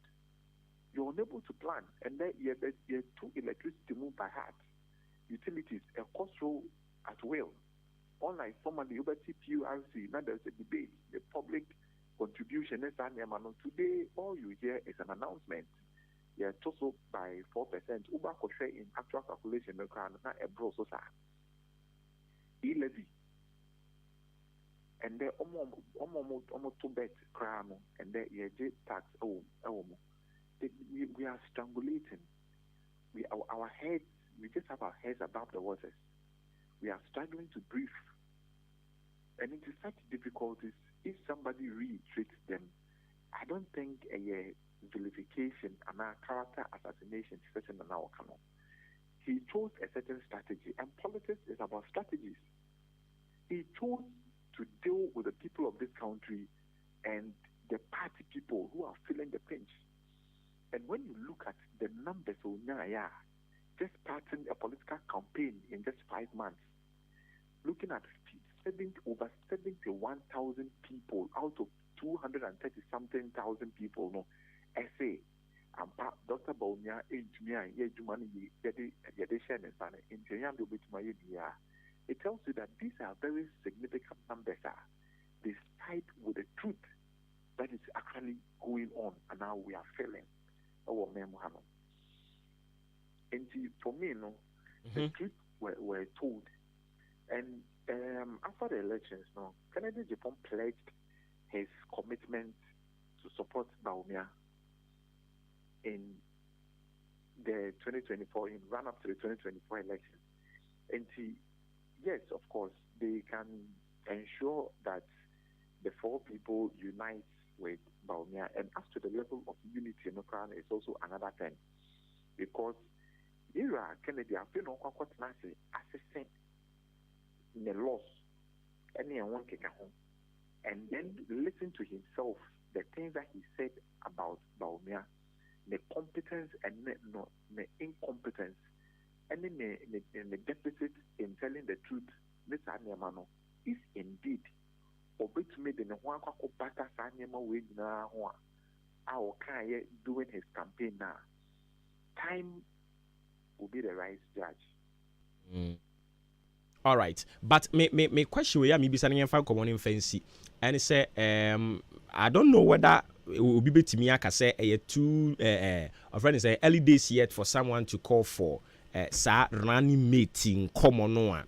If you much as I say was one more pair no na etimi boa the political fortunes of the vice president and a whole lot, because I say Ghana phone mumu di omo pe Ken, but MPP phone so she said there be enyo no omo pe no nti ko pe no a anka betimi aboa ma the chances of the MPP 2024 etimi akosoro. Said them di kan no e yententem do de na so is it something say empanimfo e take into consideration e betimi aboa wo mo. Okay, well, when it comes to choosing a running mate, this time around, the dynamics not assessor. You look at a whole lot of factors and variables. You don't only look at the likability of Kennedy Japan in the party and his party. You look at all other things. Are the generality of the people going to accept him? How do they look at him, Ken, as an individual? Now, social MDs in the NPP, they both have certain state figures in terms of members of their party and sympathizers near Monte Carlo. This country, history has told us that the people that help in a political party in winning government and our elections are floating voters. So it comes by, say, my research, I'm going to say, will the floating voters like Ken or not? Ken's addition to Baumia, is it going to be a very viable pair? How will Ken be able to discount all the things that he said about Baumia within the space of time and the believability of Ghanaians in terms of changing his mouth? Because don't forget it, all these things will be played against the party and against Baumia tomorrow, especially if Ken is there. And into no ebema gidi amount for ama political party na kasano ana this two pair no will be some way kind of, but all this will play down to research on the end to know, say, will the pair be a very good pair that can help the NPP break the age? That is the question. Because now choosing a candidate comes with a lot of things than just that. There is a 71,000 and more in the political party almost pecking and and don't forget this does not represent the entire country. In the national elections, it is the entire country that is going to vote. The entire country, and their assessment and their research can tell them exactly, but not if people are just calling because Kenya 71,000, I can second 37 point something percent in the elections into no and say you didn't come na didn't call Oshe Yera Kufado any Alan Chemantin or my elections no Alan Chemantin run off by a one kobi no Yera Kufado one Alan Chemantin as ne running mate, because Alan Chemantin got a very significant figure. So he got a very significant figure. And when it comes to these things, the dynamics are different. And now, Obi and the political opponent as a running mate, because everybody wants to take somebody that are loyal to him and our hair. So that there will not be unnecessary contest. More Lydia. Because if you cannot give your vice president a directive, go and do this, go and do this, go and do that, and now you can easily set and have an amicable resolution and a very fruitful communication and an interaction on an issue, it becomes a challenge. So obviously, every individual in that state will consider a lot of things before you choose a running mate. It will not just come by because the contest you say you pay unity in front of running mate. You will fail in terms of governance. Okay. All right. Yerama, you're not seeing fancy how to mobile any best about champion. All right, I mean, so Ura David Kumi Ado, executive director, care for free and Fair Elections Ghana and yene kotwetwe enkomo no me pacho ye to association nso sima aduanan ba ko na ba pa no pa no nkono ho maache any dwumadie no edin Mass Energy Gas Filling Station so se men kan kyerɛw se wo cylinder no gas ye wo mu asa wo dia ne se wo be frɛ won babia wo bia no ba be fa no makɔfele no masan de wade dia brɛ e bia na wadwumanti unni brɛ e de ma wo ho na wo dia kɔfele a wo dia ne se wo be frɛ no oba be fa no akɔfele no masan de wade abesi baabi a ɔfa no nipacho ya no afrɛ wo mo 0532 929189 0532 929189 0554 391610 0554 391610 eye numbers ya be frɛ na yetimi age wo so nipacho bebre ufiri achim odan ɛna oba aboaboa otra first one no second one no eye mass sanso ɛna ufiri ɛyɛ aboabo ɛna wokɔ odan ɛno nso so first one no a otra rice under na wakotra sa fitting shop no ɛwɔ hɔ no ɔmo ana ɔmo wɔ hɔ no wo fresh sa number no ɔbɛgye wo so 24/7 ɔmo yɛ adwuma ɔmo wɔ hɔ ɔmo mpɔn ɛne nti ana wahyɛ ne nso ɛde amame Jubilee Hospital nso so semen kan kyerɛw sɛ umpom dodo na wopɛ baabi akɔgye wayaresa a wɔn ɛbɛhwɛ ama ho atimi atɔ kama Jubilee Hospital sɛ ebia gyina hɔ na gya yaresa pɛ sɛ wokɔ no wɔhwɛ wo wie no asan kɔtɔ w'adwuma so a ɛno no wodi sɛ adwuma no wɔ hɔ doctors no bɛhwɛ wo na wasan kɔtɔ w'adwuma so nea ɛgye wato hɔ nso yɛbɛhwɛ ne atimi ayɛ ama wo lab no nso test bia a wɔsi yɛ ma yɛbɛyɛ wɔ pharmacy wɔ hɔ antenatal care postnatal care theatre maternity ultrasound ECG scanning yɛde hwɛ sɛ abɔfra no de yi anaso wɔ na yie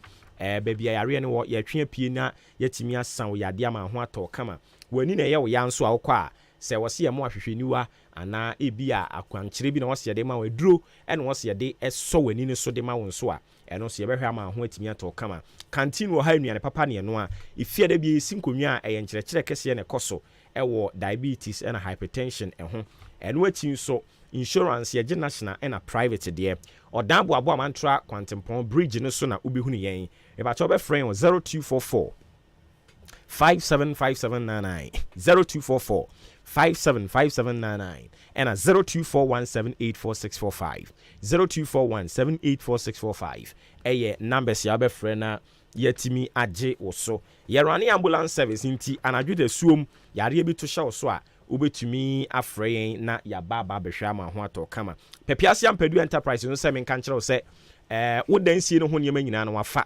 cement na wo pɛ iron rods na wo pɛ ni nyina wafa na cement no gasem cement omu ahodoɔ miensa ye wo gasem super plus cement sanso no super cool cement or super strong cement ya de ya wo kwakoye bia no uduru hɔ no obɛmo akwankyerɛ no atɔ de ɛbɛboa wo iron rods na doa sizes bia wobɛnya bi ɛno akyi nso marine boss or strong ones ɛwɔ hɔ roofing sheet no so obibiri no a wasɛm wa na wo sɛ obiri no wɔntadeɛ okoho no mu anya opɛ unsa bɛka binding wires wire mesh headpan shovel ɛde nia yɛde esi ɛdan ɛho akadeɛ nyinaa no epakyɛw okoho no mu unsa bɛka sanso ɛna otwa blocks ɔsanso o machine edi twa no ebi ɛwɔ hɔ ɔtɔn anwea ɛna boɔ quarry dust nso so ɔtɔn bi ɔwɔ cars wɔ hɔ no mu a ɔtɔw nneɛma no a wɔde begum akɔ gyaw a untua sika ɛne ti ya na wahyɛ ne nso ɔdan boabo ɛyɛ wɔbɛn Akim State Junction no ɛyɛ na wahyɛ ne nso ɔdan boabo kwantempoyin so ɔbɛn Akim State Junction saa nso so ɛna Jubilee Hospital nkyɛn hɔ a no wobɛhunu ɛyɛ Pepiase Ampedu Enterprise ne nkrabata no ɛwɔ hɔ saa nso ɛna nkwantanum New Market hɔ no nso ɛyade a ne nkrabata no bi ɛwɔ hɔ Akyem so aduru wɔne Apiani Junction ne die animhwɛ Akyeasefoɔ nso yɛ ahwene ase ɛyɛ na wafrɛ 0244 166937 0244166937 0208299115 0208299115 ɛyɛ numbers ya bɛfrɛ na Pepiase Ampedu Enterprise etimi ahwɛ adwo so kama mepakyɛw companies yadaroma ɛna ɔmo ekura yi mu a yɛsi nkonwa a ɔmo fa yɛn dwumadie ho ka ɛma yɛn so yɛtimi som wɔ kwan soronko so madaroma madwenkyerɛ ahodoɔ bi a mo de aba yɛde toa so na afei yakɔ yɛn anim kwabena bo ahen wo de no yaka ho asɛm dada eni nti ma me nkɔ manim we nso ye frɛ ne brako or the free aboabo na ɔkyerɛ sɛ second coming of Achim Dan MP ɛyɛ hwan Honorable William Ejapon Kwetu or say Honorable William Ejapon Kwetu is coming like a kai or coming like a kai. The answer will be huna you and say kakai huna nipa. Wezu say good morning. Unfortunately, for we didn't home. More the message in by now do within the home. So what I say. Osi good morning Ahenkan workers. I hope you are doing well. Nyame adom ye hoye na wonso unfortunately one for din amba. And if for din kan fa bra na yentimi enko yen enim. Me pa chow ye ko Facebook na ho nso so. Adwenkyira hodo amode fa ho no ye de nso so de atoa so e de ama. Facebook no so mu de agum bebre. We see a friend of Leviticus Powers or the free kaso na de aba na say good morning. Ya je so or sitting kwansam koma Dr. Bawumia and so also then we are also grateful to Honorable Kennedy Japan so much say when you saw na kukudro any GDA what they buy na said ya walk no or say what they sa kukudro any GDA what they buy no ebe translate normal transfer sa electrified energy no onto a NPP normal NDC normal maomo showdown Edia Briki 8 ne de ode bae no sa so na Haile Selassie go so edia ode aba no say now the battle is over na o plead NPP government say on set up na niam ahodo a enko yie no hwenye economy no a ya agensem no one revival na emu a wo no mutumi Briki 8 no ne de ode aba no kire say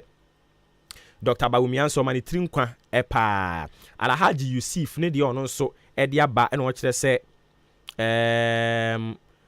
Alhaji Yusuf Techi also waboabo JM only one Ghana fu here in prim we campaign bi ani bia wadakra wo baden den Techi di ono so di free achema boabo de buy no Gladys Ampabin enso so kire say good morning team matching ajo so teacher kujo tepagina susun so kire say trim kwansem koma Dr. Mahamadu Bawumia se omatimi ato abama yi no amen no na Frank Krafo no de o kire se wo mano trim kwansem na wasan aka kire ne se dia eda na koma so bia no Erade manen no gidie se emre kakra aka no economy no nso mpanimfo be komuti apan ho no matimi atoto ne ma Ghana ha aye dedede te se honi hona ama obia ho ato no na eno anam so ma omo Briki 8 no yo Buamada Costa nso che good morning oboba Onyankopon twiri ampon kakraka wo nhyira pa ene adwuma pa wo ye de mo Ghana ene ne ntraso na ye frame Buama incoming assembly member ede mo manfo a wo mo achim enyinam bieni ena adakuma electoral area o kire se wode nsisan soronko de ba ama wo mo ewo ho nso ho atimi ato wo mo pa enchiankoma nananom a wo mo ho 3 communities no enyinam bieni ena adakuma ena afei ono ankasa ne manfo nso ochia mo papa Big Joe brother himfo kwaku manu abusua pani asiedu wo fa yawo amoako mu nyina wo so ochia mo pa Honorable Kofi Ahenkra mafo nso so eyade a o kire se wo chia wo Amisco Spelele kaso ane de ono so de abanie o se Dr. Bawumia ebetoa so delegate no omo akasa o ma doctor trinkwansem papa undoubtedly no eyade a wo kire se sa win we no eye MPP win and it memo bi ansere no yonko na still it is possible meeting Briki 8 no owie wo chiampanimfo yate Betrinard ni eje kraku aka Papa J or see greetings and confirm watch yame edi free tema Newtown na congratulations e Kodiama vice president ye ne wo ba bitu franka ediama NPP amanyokuo no say no ogidie se Awurade beka ne ho na wo mo ani so ade hunu atimi abam Awurade mo ne ho ban na MPP Briki 8 owie no say it is possible ye da say oyibo bu aten so dia ode ba ye ni atwema no behi kuma ase o say ye hia Kennedy Japan as running mate se na be ye bebo MPP amoma Briki 8 no oyibo bu aten no behi dia ode ba ye no Komen Sapila 2 or say congratulations and comma NPP say wo matimi adi nkonim kese pa na ohwe showdown ne wo mo anyina agiatum say showdown ne de omo e de be kire John Mahama pa na omo show ne down 2024 no eno ne ade a edo mo nyina akoma so honorable ni noin eye incoming MP Kole Clote constituency Komen San de ode ba no Crispo su di free fufu na ode ba na kire say delegate no akasa papa na over the weekend no ma kire say nkurumdie no doctor na omo de be ma no ampa omo de ama no na enye no ano no adwuma no afei na ne kese aduru ho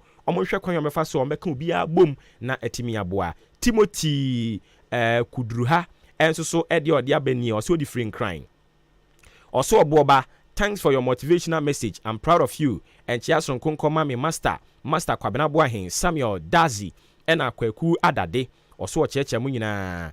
I say a yomunama and ne onu Timothy no. Why dia why into Yakupun Shrom, Papa Timothy, ni so dia chere womo. Shama body free edna benya, and also dia ba no say Baumia when the fundamental when the old fundamentals gave you 61%. What it means is that 2024 my hey asemo on your chese Dr. Baumia nyade obedin konim 2024 nemu Mahama eni bedin konim Shama B and odene de e aba my main first slide here no intwatoɔ na yɛhwɛ sɛ obi bɔ wura mu a na yafa no numbers ne 0201 944485 and 0554 820910. Yabefa osisi a Senior Sly say in fact the cheapest candidate to contest John Mahama no be some of the words where you see no is not good inti yes so yen kan ho asem wa ha omampani nkasa mpacho owi a ye fa mo course. Fellow citizens, I ask you to be citizens, not spectators, citizens, not subjects, responsible citizens, building your communities and our nation. Let us work until the work is done. We about to baby akase free.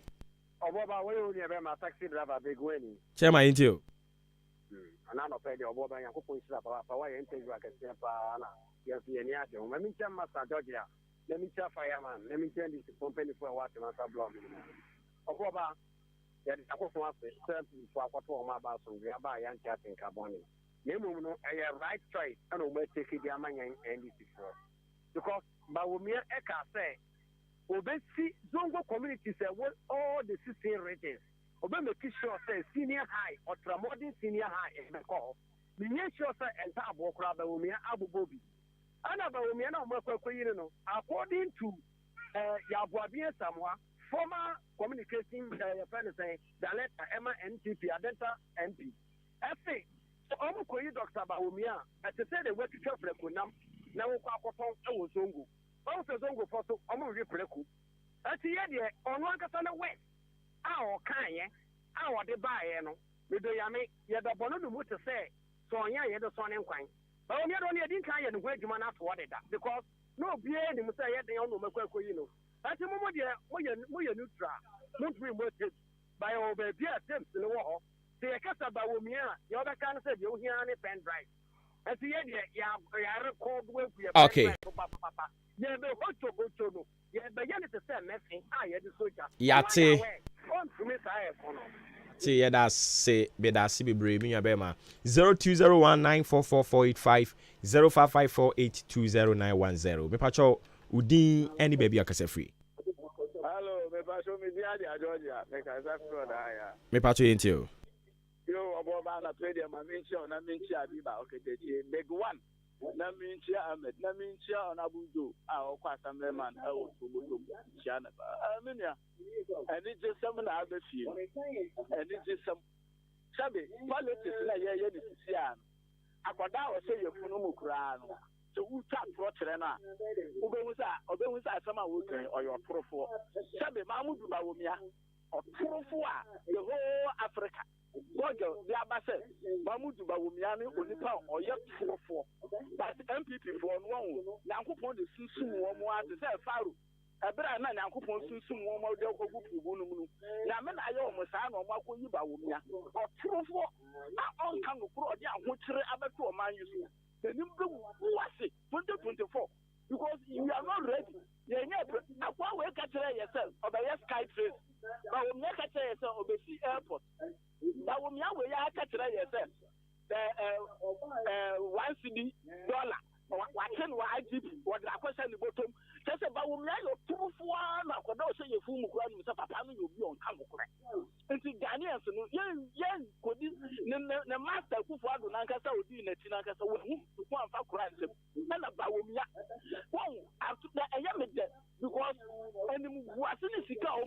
Okay. Yeah, that's it. Ma obi nso enka bi nkwa ntumi nka ne nyina. Udin we bi akase free. Medende. Oyuko de share na kufibo atin. Chama yenti o. Godona ta from sabi mi wachim so edro. Chama yenti o. Yo, me ba chao. Ene dwumadi amadi ne de. Eka modi ama me ankasa. Yewo eya 2016, 2012. Achim so edro. Owura bi bai ebe yi di ti wo achim so edro ha nti ne friend Robert Kwame Ansa. Kedufo na jitu mu sa papa no obetumi ayedwuma no e dia ma so edro man. Eyi na nanso enam party ha obedon NDC amanyuku ni nti no. Timemufo no e ka se omo nto abama no. Ene se omo kokoto aba edema yewura Kennedy kroi atoba hayo enti nam asoma na nam kanu ana no pay say yeto aba ema nipa obetumi aye adwuma no ama na baba to makoma so pa ya emum no empanifo se atia ne mu ye etia babuo ni na owura bia unity e wachim so aduru ye frɛ no honorable Tajo Rahim yamfa tumi ne nhyɛ ne nsa na so aduru be ye krabehwe Okay. meko no bia be Yeah, that's it. Nyame nka so. Udin we bi akase free. Nana Tiffany, incoming assignment my continue. Chama yenti o. The media, Benya, Mikari Brain. So we can say, about me, our Benchino, and be the Belusua or Bois. Then I say, I have Tamani to Abani Chimu. You may hear some money a year. And you see the Eddie Bandi, Umushimo, and Tinamabua 2024. You begin to him, oh, Ghana. Bye-bye. Yeah, that's it, baby. About Udin baby akase free. Hello. Hello. Jadam for yenti o. Very katipe agwa